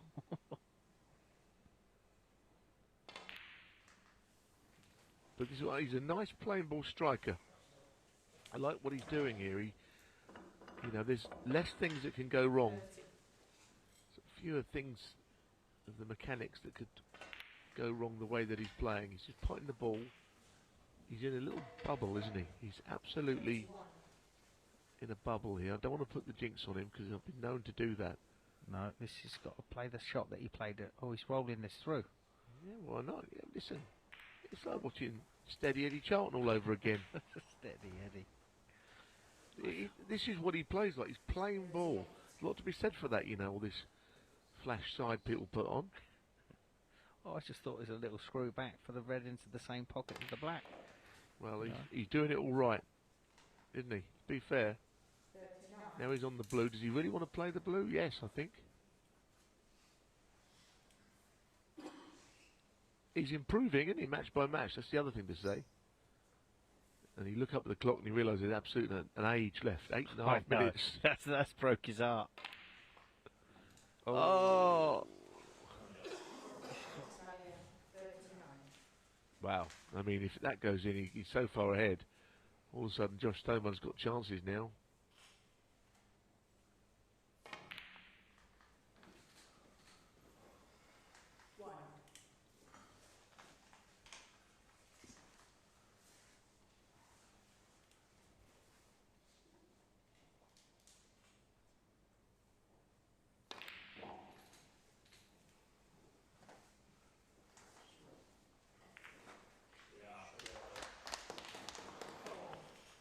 Yeah, nice cannon there. Well, it's worked out a dream, hasn't it? He was caught in that position, wasn't he, Alex? Where he didn't know what the blue was the shot, but he didn't really want to play it. Yeah. Something must go of those 2 reds, Josh. Come on.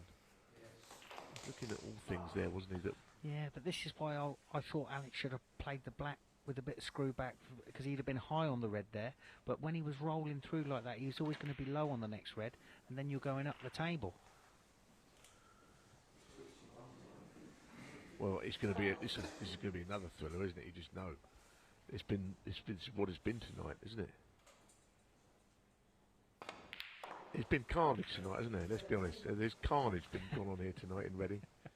I mean, it really has. I mean, every favourite's been turned over. You would be a clairvoyant of that accumulator, wouldn't you? There's more to come, you know. He's not just going to He win is this because here. because He's butchered the shot, I'm hasn't not he? even sure how that's gone in. I think the red might go, does it? Which is why he's lost the white. Oh, it obviously does go, does it?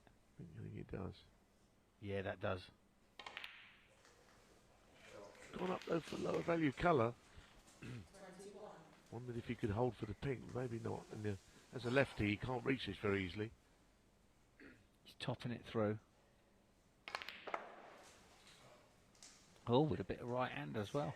There's 6 minutes left, so it's been a quick frame so far. They've got through this frame. It might end up coming down to the last few shots. Now, what's he like with the rest then?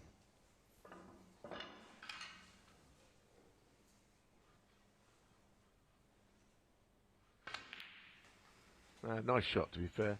That's the best he's hit, I think. Yeah, he's cued that in, hasn't he?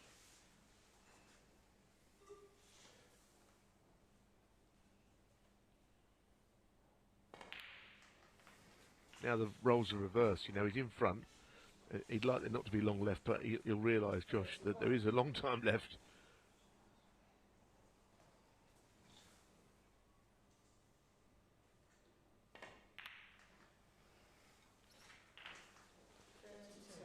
You know, I don't think he'll be playing the red around the angles. I think he'll be going for it.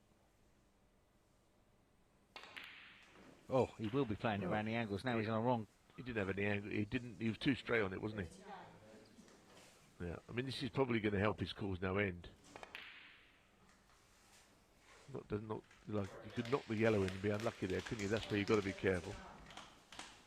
I mean, what happened to Florian? I bet he just, poor man, he just probably just disappeared, walked into the night, didn't he? After that, never to be seen again.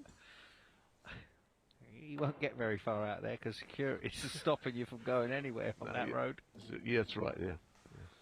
Well, he's quite lucky there, wasn't he? Alex, that's kept him in the hunt. He's only 9 behind. Nice shot.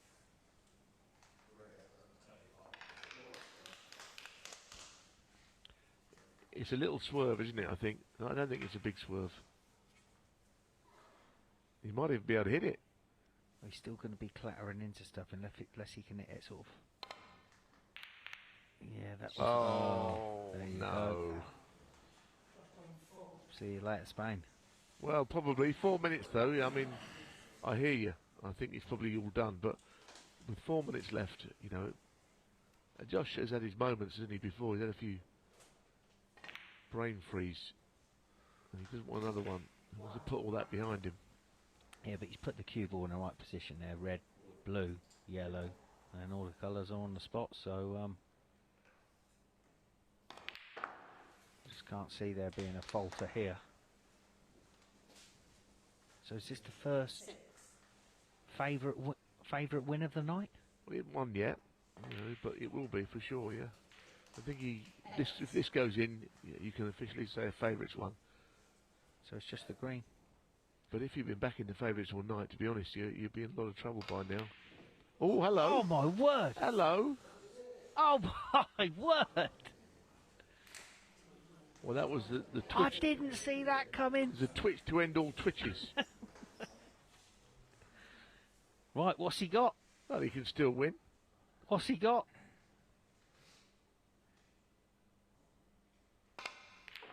Oh. Good effort, wasn't it? Good effort. He needs a bit of luck here. Can he fluke a snooker and keep his hopes alive?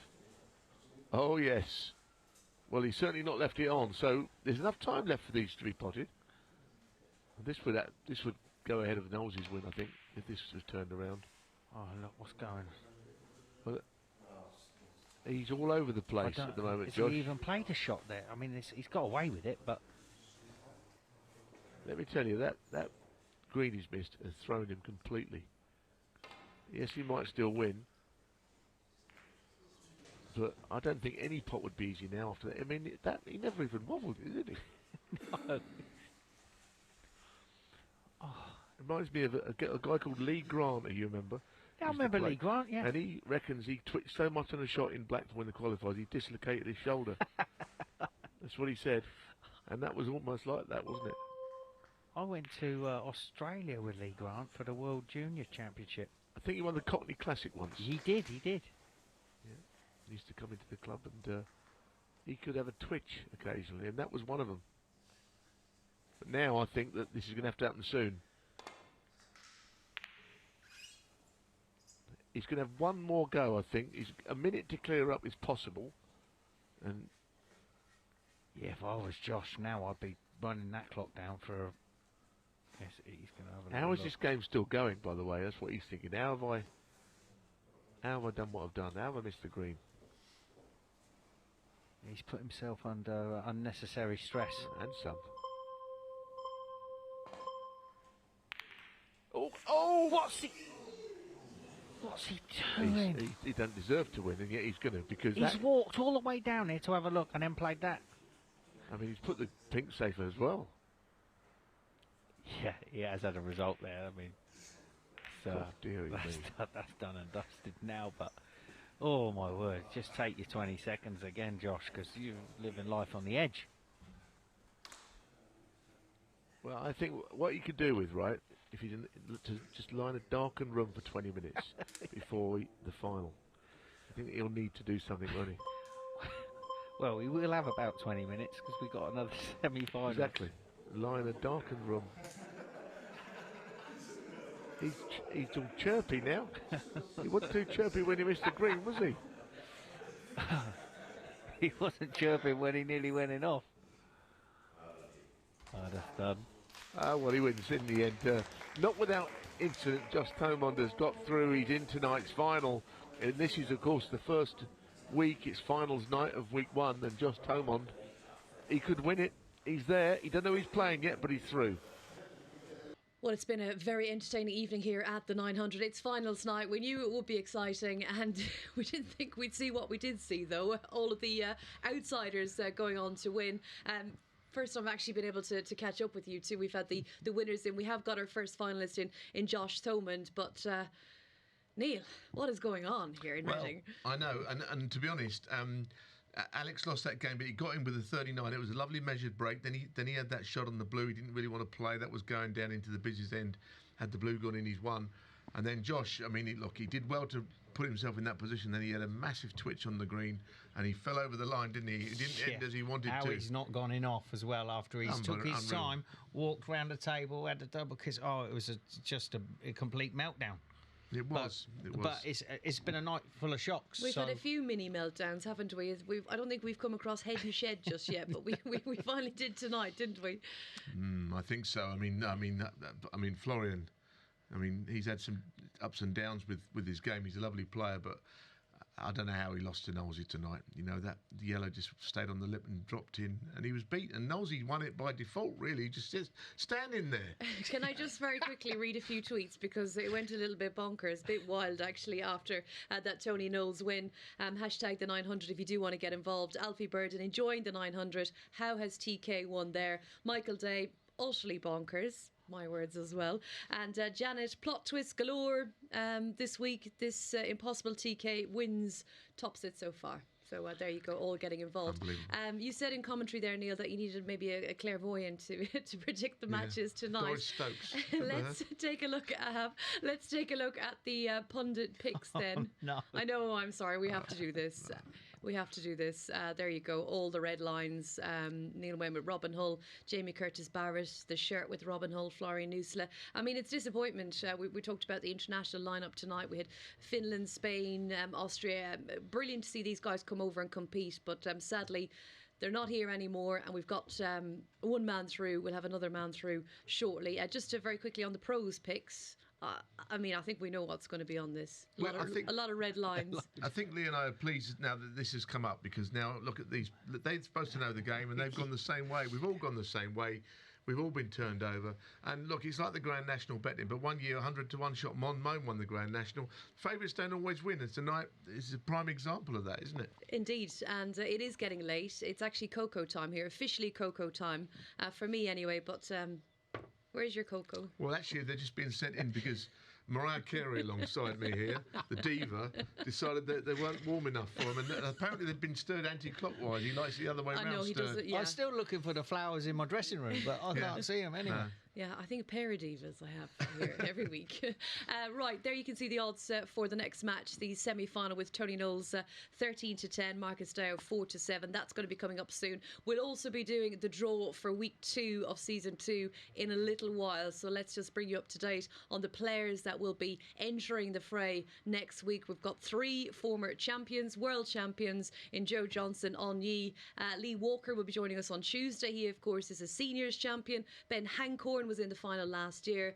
Paul Dovey, current amateur, England amateur champion. Craig Stebbin, former tour player. Got Aidan Murphy in the lineup. George Pragnell, who was well fancied to win and go far last year. Declan Lavery, as I've said, Lee Walker, Patrick Whelan and Paul Fedden, all joining us on the Tuesday. As that is week 2, the draw to be done after they need their cocoa for the draw, so we'll do that in a little while. What about our next match? Who will be playing Josh Thoman then in tonight's final? Well, you just wonder, have the stars aligned for Marcus Deo this week? You know, the way that he won. I mean, he was going to go out, wasn't he, on the first night because he wasn't going to beat Florian, who's had an absolute mare, by the way he lost matches. So maybe the stars have aligned for the qualifier to win the whole thing, Lee.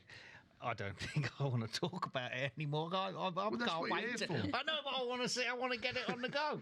No, he's brilliant. He's been brilliant. His dreams are coming true for him. He's won 2 qualifiers, one last year, one this year, and there he is. He's in the semi-final night. It could be. He's the one that's had more 900 practice than anyone. But the great TK, he came up here and I said, that was brilliant, really good. He says, yeah, there's more to come. Yeah, he's not finished. He's not lying down, is he? He's going to have to start potting a few more. I mean, that black he missed, I can't believe he missed. And really, I'm amazed he won. He's going to have to win it himself, not let someone else make a glaring error. Who's going to win it? Who are we back in? Marcus is going to win the whole lot, I think, tonight. I really think that he's meant to do it. Listen, he said he's trending on Twitter. So he was talking big numbers, wasn't he? I can't even go near my phone. There's not enough hours in the day. I mean, it must be amazing. It would be a great story. I think it will be a great match because Tony, his safety was good against Florian. At the beginning of the match, it was, he held his own, for sure. He forced the mistakes.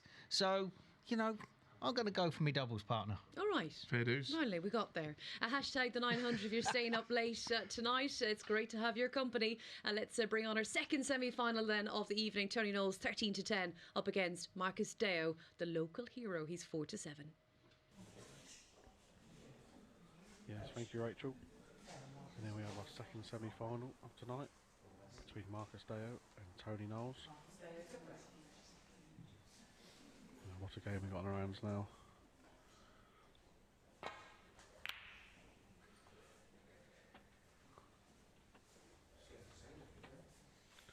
Pleased to be joined by the shirt. How are we doing, Billy? It's been a while. As mate. Any cocoa for one, is it? Oh, do you want your... I'll send for it. Who do you fancy here then, Billy? Because this has been... What a night, Billy. It's been unbelievable. Yeah, this is going to be a good game, I feel, because obviously Tony's got the age and the experience. He's going to want to try and play a tactical game with Marcus, but... Yeah, but Marcus isn't going to push the boat out. No. He's not doing anything ridiculous. No, but like I say, like Neil's been saying, there's the stars aligned for Marcus this week. Things that we've seen and, what happened with the match with Barry Pinches, and... It's a tough one to call. It really is. It's 50-50. Has he got a fluke there? He has got a fluke early on. And he's holding his hand up. Yeah, it's okay having a fluke, but when you don't land. So he's going to screw this in behind the brown. That's what he's played. That's a good call, Lee. Good shot. He's played that nicely. And got the blackout. Wow. Little Brucey bonus. Yeah. That was a nice little shot there from Tony. Marcus got to be careful. Obviously, there's the slide again, see? And that could be a plant on there, Lee. Yeah, it looks like a plant. But he's pushed that black safe, so he's had a little bit of fortune there.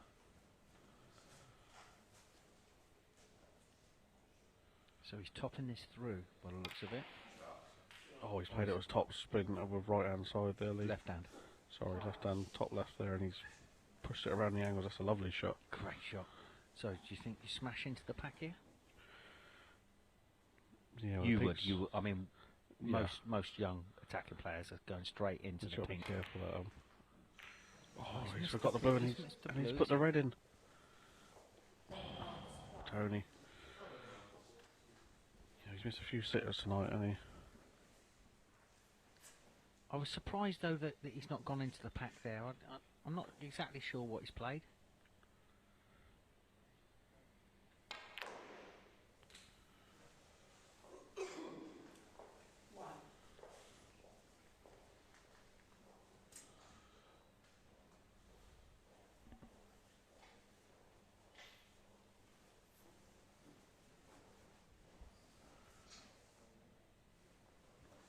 Yeah, the way the black and green have gone so far, it's not too inviting.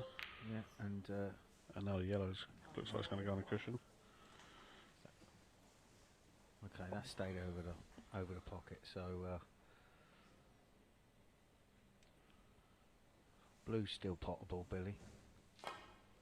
So thought that a bit thin. Well, he'd like to get him behind the brown. He doesn't want to miss it, so he'll be travelling back down the table. That's okay.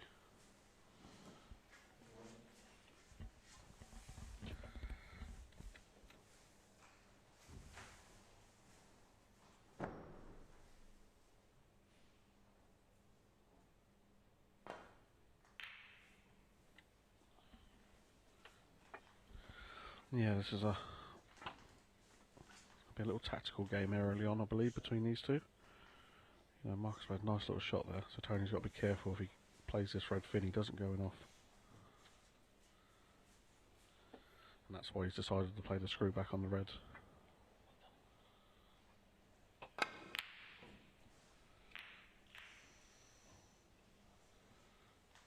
So yeah, that's the only trouble. He couldn't guarantee where the red was going. He's left Marcus an opportunity here where he can get onto the brown quite comfortably and then back down the table for the reds.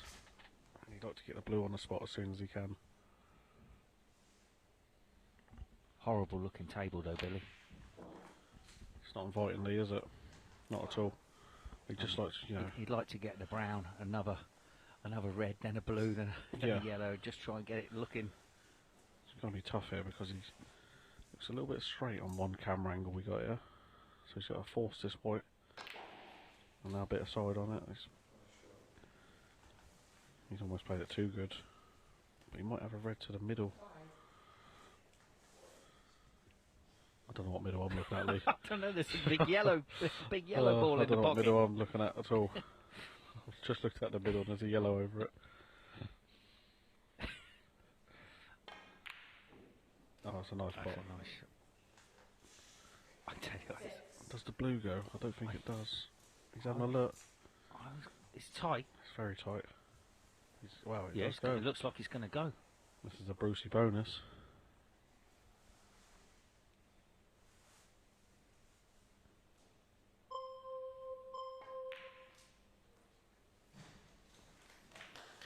Yeah, nice shot. Kept very still on that shot. 11. That was very, very easily missable, that shot. I think your mate Danny's been in every night this week, hasn't he? Yeah. Loves it. He was at a lot of the qualifiers as well. He was. You know, Danny's he's a brilliant bloke. He helps me out with a little bit of sponsorship here and there. Him and his wife Emma. You know, they absolutely love the 900 and they support the club in local snooker. Yeah. Yep, so he's playing in the league here on a Tuesday night as well, isn't he? Yeah, the Phoenix League he plays in. Him and his son, JJ. He's got hold of that. Wow. Tony's got 9 lives.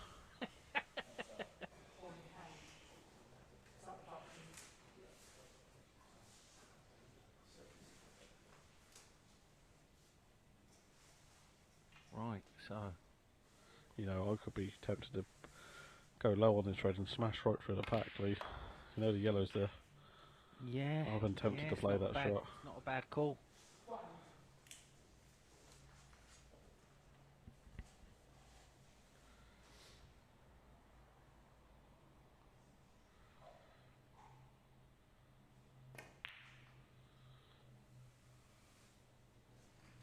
It's a nice pot from Tony there, and he's held the white enough for this red. 6.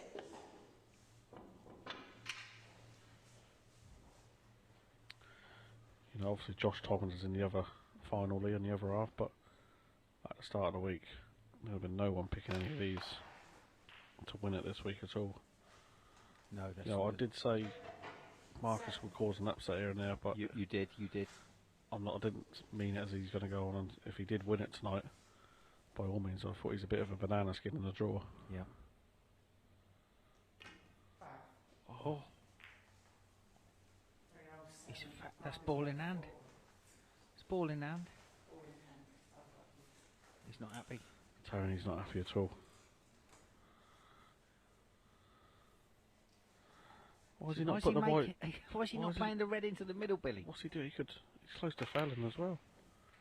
And now he's just canning the pink. That's a terrible choice of shot, Billy. But he's going to be a bit excited, a bit nervous, and maybe a little bit lacking in experience. This looks a good pace he's played on this white back down for these two reds. But why has he waited for the cue ball to stop before he starts walking around the table? You just need to get on with it. You know the blue's in. The blue's in. Start walking.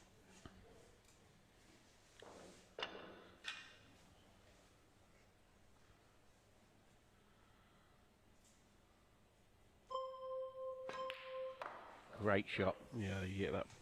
Great Absolutely perfect. That's the best shot he's cued in this.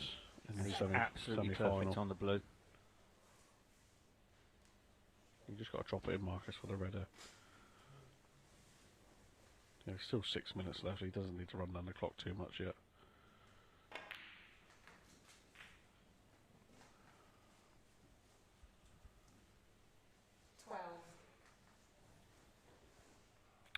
It's a big pocket there if he did decide to leave the pink to the middle.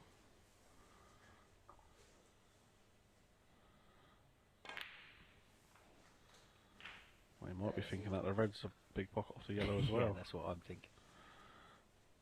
He's looking at it now. But don't forget, the red goes above the green. Yeah.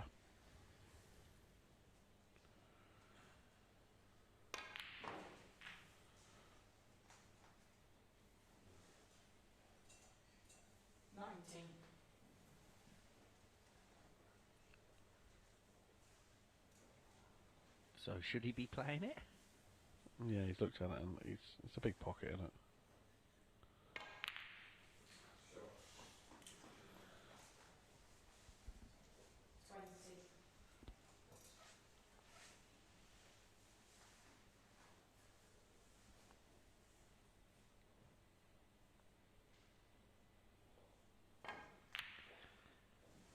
Oh, it's just wriggled in, Billy. Yeah. Right.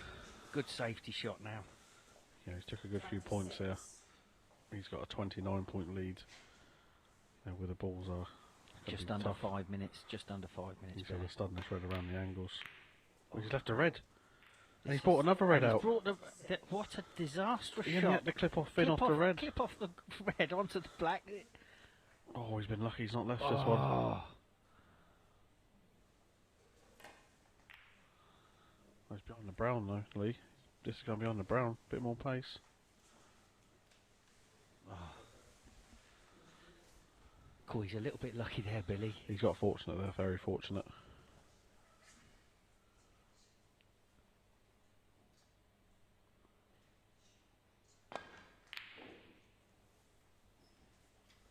This cue ball wants to slow down. Right. What a horrible shot this is. He might be playing a safety shot.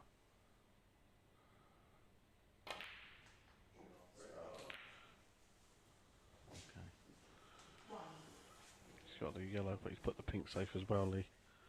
It's a difficult table at the moment.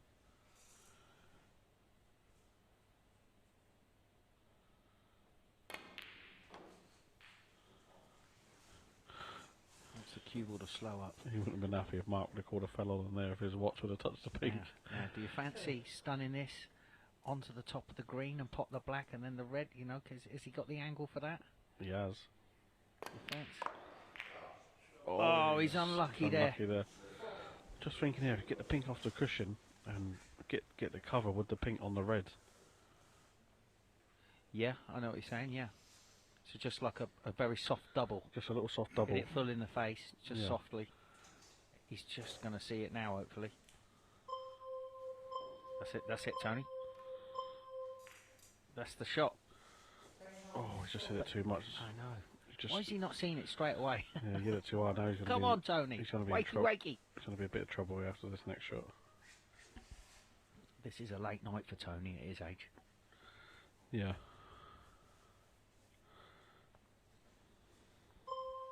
You know, I don't know why Marcus is walking around so long. This is a simple shot. And he's not played a great shot there, is he? That's a terrible shot.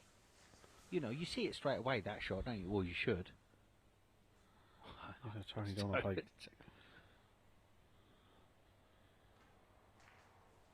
Is that hit the cushion? Yeah, it did. Just. Oh, it did, yeah. It is touching the cushion. Tony would have had a heart attack if it didn't. I was having it. Oh, I've had to put my hot chocolate down in case I spill it, Billy. I'm getting a bit fidgety. Well, still, I don't know if there's enough time for Tony, though. You know, 1 minute 50 left on the clock.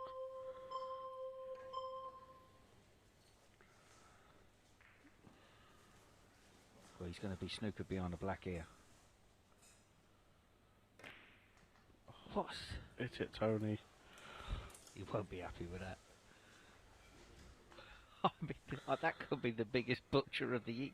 That could be the biggest butcher of the evening. I know Neil's not happy about that black off the spot, but I fancy that was even easier.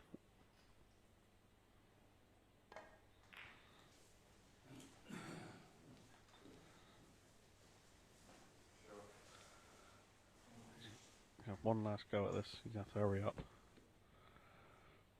25 behind, I mean, how are you getting from green to brown, from yellow to green? Oh, that was close. But, yeah, I think it's done, Lee, yeah, to be honest. It's done. If he just runs the clock down now, he knows he's in the final. I think Mark is going to be in the final with Josh Tommins, which, like we said, first night... Would pick those two out of the week. Yeah, but after the first night, he was player of the night, Marcus, and... You know, he's been talk ever since of this week. Everyone wants to see him play, so he's back in the final. It's going to be a good final between them two. Either way, you know, that final could be over within 5 minutes. 10 minutes. Or, you know, time there's 5 minutes left on the clock between them two. Tony was walking there. I think your mate Danny's got a bit of a bet on Marcus as well, hasn't he? He's backed him at the start of the week to win it. So that, I mean, he rugby tackled him after he did the clearance against Marcus, Florian. Yeah, Marcus wants to be a bit sharp if he wins tonight. Well, there we have it, folks. Marcus Deo is in week one's final with Josh Tommins. Be back shortly. Welcome back, everyone. We have got one more match. It's the final, week one of season 2, and it certainly hasn't disappointed the 900 over the last 3 nights. And it's Josh Thomond and Marcus Deo. Could you believe it at the start of the week? It all comes down to this frame now. They've done well. They've done really well to get there. But in those 2 semi-finals, both players showed a sign of a lot of nerves. Okay, they won. I mean, the green that Josh Thoman missed was unbelievable against Alex from Spain. That was, and then that was very nervy. So now this is going to get even more. The next 15 minutes, even more. I mean, Marcus there at the end is the plain seeing shots. You know, the little snookers on the black cushion. They were just ABC, and he was panicking and running out of time. And so they're feeling the nerves. 100%. Neil's 100% right. I tell you what, there was 3 people that have cracked tonight. Both of the 2 winners. And you cracked in there. It's like that film Network where the guy goes crazy and he announces stuff on air. You know, there's certain things when you've potted the blue in the middle like Marcus did, and the cue ball's going up off the top cushion and back thing, and he's standing there watching it, and his next shot's got to be round the other side of the table. Get round there. You've potted the blue. Start walking. I tell you, when the clock goes midnight, the shirt goes crazy. It's a sugar rush. It's definitely witching hour. I'm just hoping that we are short one night for a top up. We have to get Lee in there to play. No. We're doing that. We were getting wakey, Tony, everything. It was really entertaining. But there's so much up for grabs. You know, we're talking the biggest prize money in amateur snooker, a place in the grand final. Yes, 1,500 tonight, which is amazing for the guys if they were to walk away with it. But everyone wants to be in the final. They do, and if you looked at the start of this group, when we were here Monday evening, we were talking about, you know, Florian getting through and winning it, Robin, Barry Pinches. I don't think these two were in our list. So now they're there, and that's when things get really serious, because one of them's going to have their name up there in the first finalist. Of course, but also £1,500 a night is not to be sniffed at, because we used to do the Carol starting pro-ams around the country, and there'd be 128 players playing for £1,000 for over 2 days. So this is big money for amateur snooker. It's tremendous. Even and just to be Billy here on Castle, finals night, sorry Neil, even Billy Castle was saying, you know, they went all the way to Sweden and they weren't getting that money. No, and just the thought that, you know, you're going to be at the grand final when you could end up winning 10 grand, you know, so this match is really big for these two guys. Well, week one has been an absolute blast, but hold on to your hats. We've got a serious lineup coming in for week two, and we are about to do the draw. Okay. Who's going first? Listen, you like to go last, I know you do. So I'll let you do it, all right? So He's very, very demanding. Number 6. Number 6 is George Pragnell, who was very well fancied to go well in this last year. Good player. Practices with Barry Pinches and Luke. Playing number 8. Number 8 is Aidan Murphy, the Bristolian, and a 900 qualifier, which very dangerous, as we've seen this week. I would say this is a tremendous group of players. I do love this group next week as well. Phenomenal. Number 1. Oh, no, not the great man. Yeah, it is. The legend. And that is Joe Johnson, 1986 world champion. And he showed us last season that he still has it, because he potted some beautiful balls. Number 4. Joe will play number 4, Peter Devlin. And I think both of you will probably agree he's out on his own when it comes to rapping. Oh, he's the best I've ever... I mean, in snooker, I've never heard of anyone rapping like that. I can't think of anyone else that does it either. Get me started. 7. Number 7 is Craig Steadman, who actually came to visit us here when he was on tour last season, and this year he's not on tour, obviously. So great to see him playing and participating. Great guy. Good guy. One of my mates, he is. Number 3. And Craig Steadman will play Ben Hancorn. He was in the final against Ann Parsons last year, so Ben will be back. Well, that's... and finally... Those two big hitters have drawn each other. Goodness me. We still have big hitters to come. Oh, yeah. Number 2. On Yi. Yes, the 3 times world champion from Hong Kong. So we'll be giving her a very warm welcome to Reading when she arrives. Against number 5. And number 5 is Paul Deauville, who is the current English amateur champion. So that's going to be a mouth-watering clash on night 1, week 2 of season 2. So... there you go. Confirmation of the draw. George Pragnell, Aidan Murphy, Joe Johnson, Peter Devlin, Craig Steadman and Ben Hancorn, and On Yi up against Paul Deauville. And of course, we've got some brilliant players to come in on the Tuesday evening as well, but that's what's in store on Monday. Well, I would say that the two most likely winners of that group with the bookmakers would have been the two guys playing, Craig Steadman and Ben Hancorn. They're not happy with you. And, well, you've drawn... Listen, you take responsibility. You drew the second name out, OK? That's one of them's going to have to scramble around Tuesday trying to get a win. Yeah, they are. We ready for the final? Definitely. Yeah. Are we ready for the final downstairs? There's going to be a lot of nerves around. Josh Thoman, 4-6, the favourite. Marcus Deo, 11-10. And, well... you guys get back into the commentary box for the big one tonight for a place in the grand final. We're going to take a very quick break and we'll have 15 more minutes, 900 seconds still to come this evening. See you in a bit. Okay, folks, welcome back to the final of week 1 of season 2 of the 900. Marcus Deo to break. Oh, that's well timed, Michaela. You would have never picked these two people to be in the final, and I don't know. I don't know who I want to win, and I don't know who is going to win. But I don't know. I kind of feel like Josh might win, but I think I'd prefer Marcus. Not that I've got anything against Josh, because he's a lovely lad, but I just think it's a better story. It's a great story, but you know, as you say, these two are not fancied. But what an opportunity, you know. I mean, as I said earlier, we were expecting others to be here. We thought maybe Robin, and of course Barry Pinches was terrific on the first night. I tell you what, he's butchered that, hasn't he, Marcos? I mean, how has he left this on? Yeah. You know, he's got nowhere near back. He's frozen up. I thought there were signs that he was getting nervy, you know, in that semi-final. But that's not great, is it, for a left-hander? Can he reach this? Oh, yeah, he's got the same green he just missed a minute ago. Well, it was easier than this even, wasn't it? Yeah, it was. He won't miss this. He won't miss this. But he's not played it great, as he's coming down for the. I suppose he's all right. He's come down for the blue. He does like to punch the ball, doesn't he? I don't think he's not someone a great purveyor of the roll shot, is he? No, I chatted to him when he first got here. I said, stop hitting it so hard. And he was like, no, I've got more chance of them going in if I give it a good punch. I can think of one or two players on the Pro Tour like that who don't really roll shots in. Mike Hallett never used to. He used to always punch everything in. Yeah, and John Parrott? John Parrott, yeah. Mind you, look at where he's finished there. I mean, it's not a great shot he's played, is it? Let's be honest. I mean, that is... Keyboard control was no good. Yeah. No good. I think it's going to be a real nervy affair. Both players know what it means. Josh Thomas, 10. And that last shot tells me that he's also tensing his back arm. So the winner of tonight goes through, obviously, and gets 1,500. I think the runner-up gets 500. Oh my word, he's took that. This is a good shot, isn't it? If he hasn't What a shot left that in is. this in, that's... A screamer of a shot, and this. I mean, he said his Twitter fan base has gone through the roof exponentially, just right up all the time. Oh, what's Josh done here? Well, it's an absolute howler of the highest order. Right, red on the black spot. That's the first one. That's He's made some strange decisions, hasn't he? But surely it's a no-brainer, this one. Now, what a chance! Have a you little seen screw back, black in the same pocket. Have you ever seen a table with better than this in your whole life? No.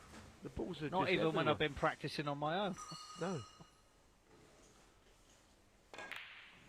Right, come on, Marcus. I mean, for your own fan base and.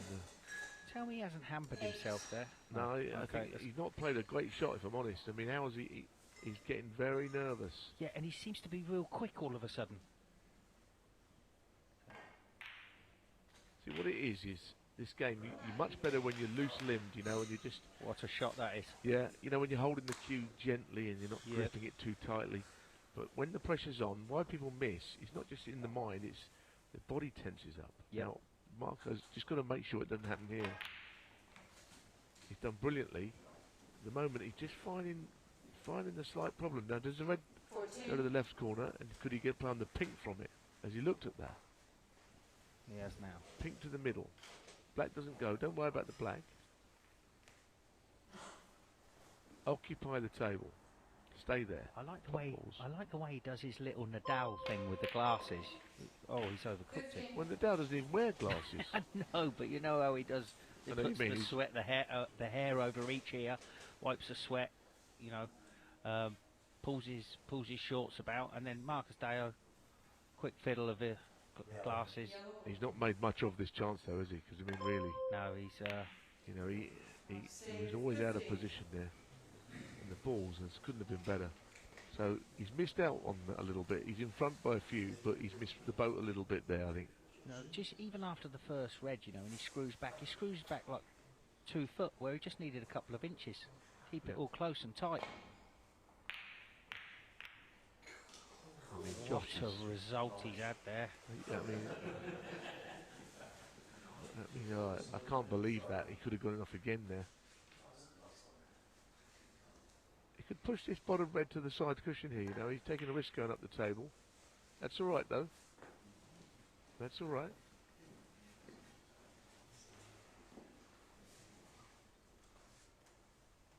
That's okay. Josh now got to play. Is he going to go all out to pop one, or is he going to play a defensive shot? He's got to watch out for in-offs. It looks like the keyboard's drawn to the pocket like a magnet.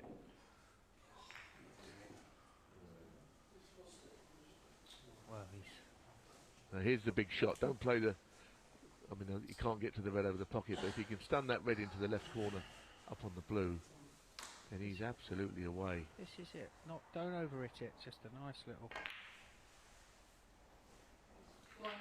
Didn't quite get on the... You know, he overdid it a bit. Yeah, he overscrewed it. That makes a huge difference. You'll never get a better chance to be in the grand final, and the pressure has got to him, I'm afraid. The pressure has really got to him. Yeah, he's massively overhit the red in the corner there. That's what I'm saying about the arm, the tension.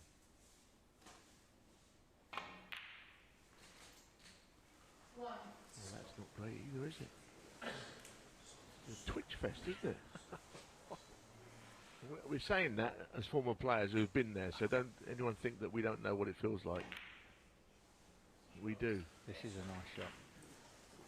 But again, where he's finished, it's horrible. He didn't. I mean, that's just. 7. Position Z, isn't it? Now, how's he going to cover this red near the pocket? He's just playing a safety shot, but there's a red over the hole. Is that a plant? I don't think it's on, is it? No, I don't think so. But it's a big pocket. But you can't see that red on the right-hand side of the table, I don't think. He might be able to. He's got a really determined look, hasn't he? The way he marches around that table. So now he's got. Oh. Well, he wanted it to be on, but it was never on. Now this plant is definitely on, isn't it? I mean, the red near the pocket is not over the pocket. That's all I will say. I think anything's missable at the moment. I really believe that. Oh, nicely done. Right then, Josh, this is your moment. And a sit out of ball in hand. Ah, beautiful. That was the best shot he's hit. Now, it's in your own hands. 8. I just think there'll be another twist, won't there? Yeah, Surely I mean, will. I don't want to say anything because I feel like it could just be an. Where's this going? 9. Oh, I mean, what did he play on even? I don't know what's happened there, to tell you the truth.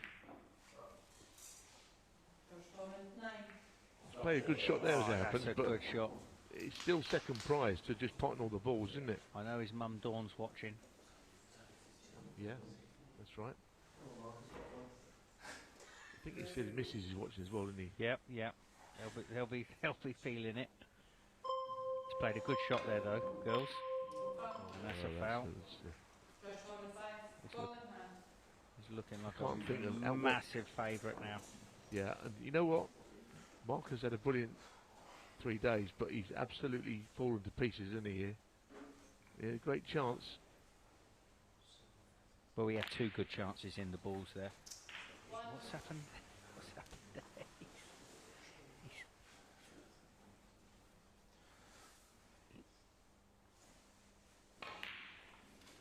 It's been brilliant, hasn't it, this week? We've seen some real stars. And Marcus Dow has been great. Josh Thomond, he kind of come up on our blind side a little bit, didn't he, tonight? We knew he was in there with a chance, but not the first option, I don't think, for anybody. Well, I've been speaking to him most days, and he's been very confident. He's been, he's been upbeat, and he did fancy it. He was the. Oh. 20 in front. That secondary kiss was handy, wasn't it? And he's incensed by missing that. He's not happy, chappy. Enraged he is. Right, if this goes and gets on the black, we've got the game still back on again. What do you got, Marcus? Oh, unlucky. That was well hit. Yeah, he's been fortunate there, Josh. That's how much it means to these players, though. He was really annoyed, wasn't he? Oh my word. He's gone. He's gone. Oh, now he has left the chance. And this is what I think, you see. I knew this would get like this. This is a big match for them both. If it had been someone like Pinches or Hull, I think, or Florian, they probably would have got the match done by now. But this is the match that hasn't quite died out yet. There's still 4.5 minutes on here, Yeah, this is not easy, though. It's an absolute horrible table. Twice across on the green. And he might be a natural to come by the blue and the red. He's gone round further. It's not great, but I suppose he do something. I don't know. Will he try and pop He's got to go. Yeah, I think he's. I don't know. He's got a long time left. Yeah, but the balls are in difficult positions, so I'd be inclined to go for this. You know, the pockets are inviting. Okay, he don't fancy it. And now all he's done is put the ball safe. Well, one thing Josh cannot do is touch those two reds and the blue. He's got to keep them there for as long as possible, because while they're there, he's not losing. Yeah. He's sort of very sort of accommodatingly putting balls over pockets all the time now. I mean, he's even hit that safety shot quite hard. Right, okay, what angle has he got here? Well, I think that if he gets to within a red and a black, if he pots this and he's 8 behind, there's no need to panic. He could do something here. He could get maybe a snooker. You top this in with a little bit of right-hand side? Well, they got himself nowhere there. He should have just rolled it in. Right. Needs to play a good safety shot and split these 3 balls open somehow. This is where you need a cool head, whoever you are out of these two. Oh, that's well, hang on. That's a gem, isn't it? That's a good. You didn't need to split them open as long as you get a snooker like that. Oh, and a goodness. hamperage. This is pretty vile, isn't it? The shot he's got here.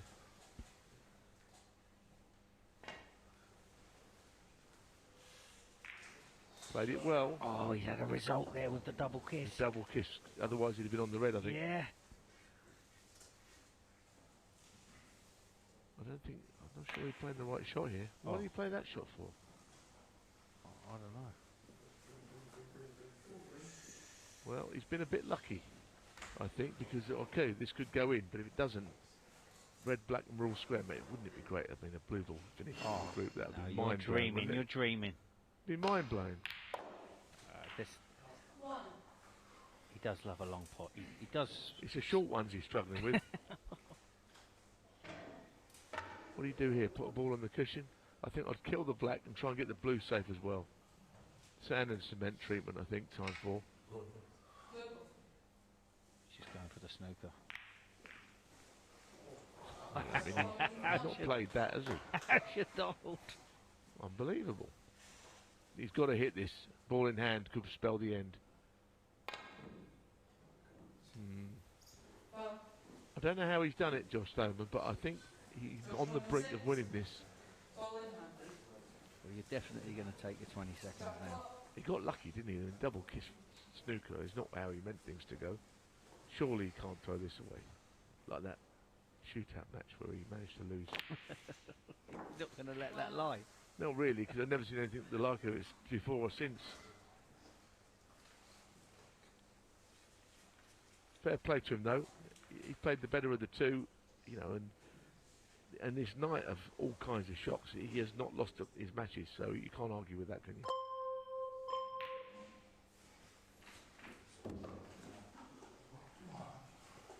He's won. Thinks he's won. He probably has. 20 up. He'll take some. There, he's running that clock down. He'll take some clearance now, but there's that beautiful Mark Williams rest. He's made the journey down from the north, hasn't he? And, yeah. Well, like I say, he's travelled back from Sweden to Liverpool, and then from Liverpool to here. A couple of days are here in terrible weather, roadworks. The Chinese is shut at the casino. I know, that's actually quite devastating, isn't it? I mean, if things couldn't get any worse, that is it. In fairness, he's going to get the job. I'll be honest with you, Marcus would be kicking himself, I think.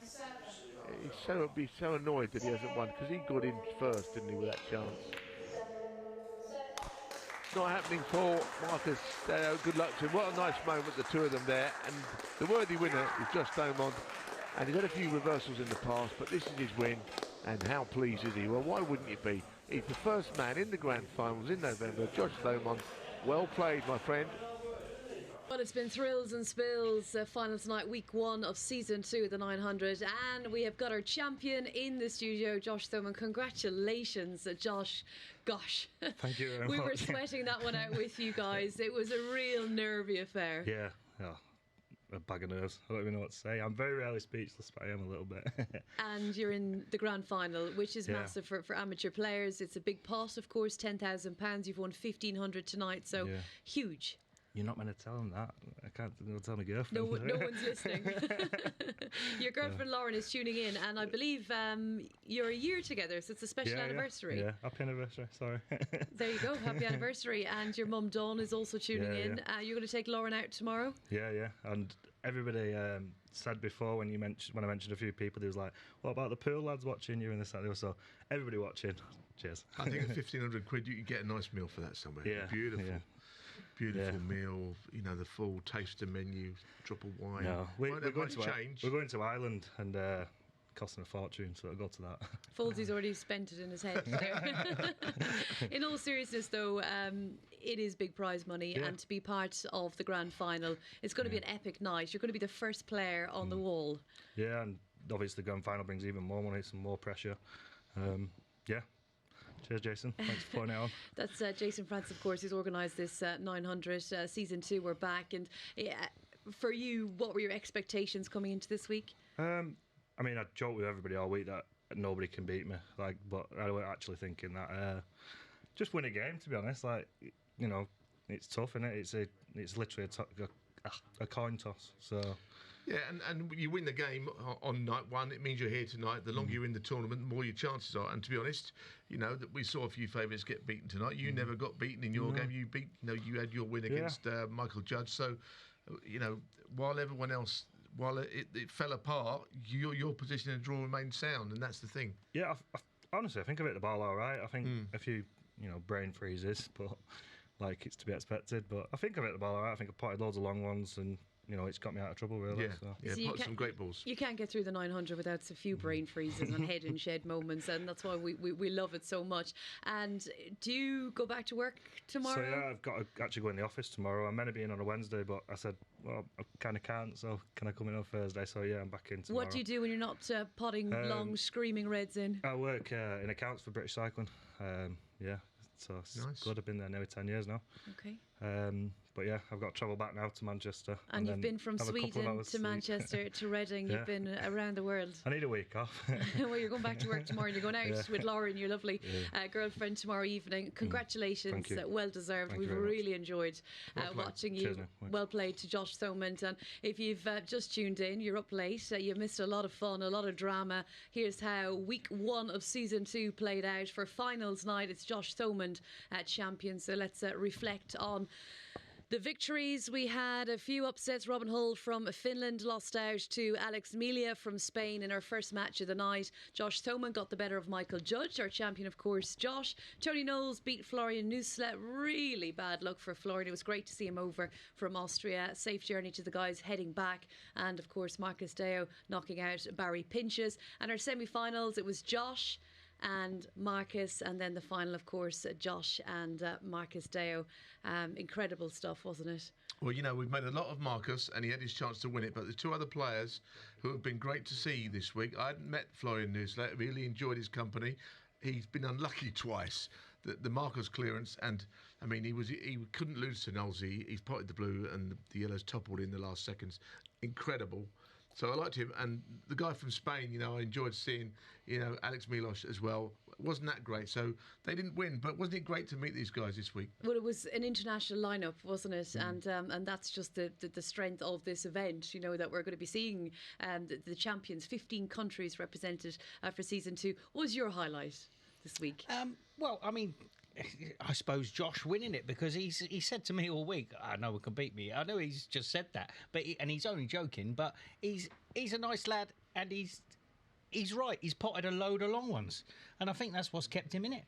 Yeah, that's right, yeah. There was a few brain freezes, but also a few brain freezes from the other players. That's what's happened to Marcus there at the end, because he's had the first 2 really good chances in the balls.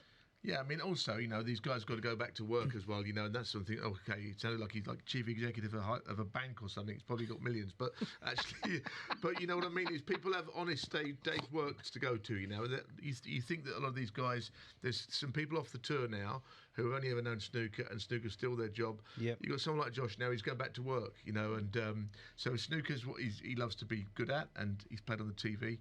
back to work tomorrow with you. Yeah. What about you guys? What are you going to be doing tomorrow?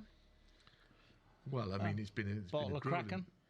Sleeping. Don't want to share a Kraken with me to wake up on Monday? Let me tell you, I'm not doing that with you ever. The last time, I think it was a long day, wasn't it, or something? It was a long day. I think the Kraken is not awaiting for me. No cracking for me either. Right, we'll have lots of crack next week, won't we? Loads of fun on the way. And we did the draw earlier for week 2 of season 2. We've got world champions galore, 3 times women's champion. Anyi's coming over from Hong Kong. We've got the seniors champion entering the fray on Tuesday. That'll be Lee Walker. And of course, the legend next week will be Joe Johnson, 1986 world champion. He's up against Peter Devlin. The first match of the night is George Pragnell and Aidan Murphy, Craig Steadman and Ben Hancorn, and Anyi and Paul Deville, English amateur champions. So who will be champion of week 2? You said you needed a clairvoyant after week 1, guys. Who are we fancying next I week? like the group, first of all. A lot of youth in there, you know, people like Peter Devlin and Paul Deville, and then and George Pragnell, and then you've got Joe Johnson, 71 years of age, former world champion. You know, so it's a smashing group. But of course, Lee has drawn 2 of the more fancied players to win the whole thing. Craig Steadman, Ben Hancorn, who got to the grand final last year together. So it's a tough one, isn't it? Yeah, I mean, I'd like to just crack on with it tomorrow. Yeah. You know, let's get it on. But I mean, yeah, Craig Steadman and Ben Hancorn. I mean, you've got Lee Walker in the second day, so you don't want to be losing that and then pulling Lee Walker the next day. It doesn't get any easier. Special mentors on Yi, you know, she's coming on Yi, who she's quite a little, maybe not sure if she's going to be suited by this format necessarily, because she's quite drilled in her approach. But I'm looking forward to seeing her Still play. a good player though. Very good. I'm looking forward to seeing. Fantastic talent 3 times and world champion. brilliant to see her over indeed. And we'll see how she takes the form. We're going to find out how they all take to the format. You mentioned Lee Walker. I saw a tweet earlier whether Mark Williams might be in the house and maybe he might drive him down and commentate on his match. Happy days. Well, that would be great to see Mark here, wouldn't it? You know, he's a big fan of it. Fabulous. I don't know if that's happening. I've teed it up. Maybe it will. Hopefully it will. The one thing we want is you back next week. These guys will be here. And Rhiann Evans also going to be joining us. And once again, thank you so much for tuning in. We've had an absolute ball this evening. And to the first champion, the man through to the grand final. 8 players, of course, will battle it out for £10,000. And in the hat is Josh Thoman. Well done to him. We'll see you again soon. Bye-bye.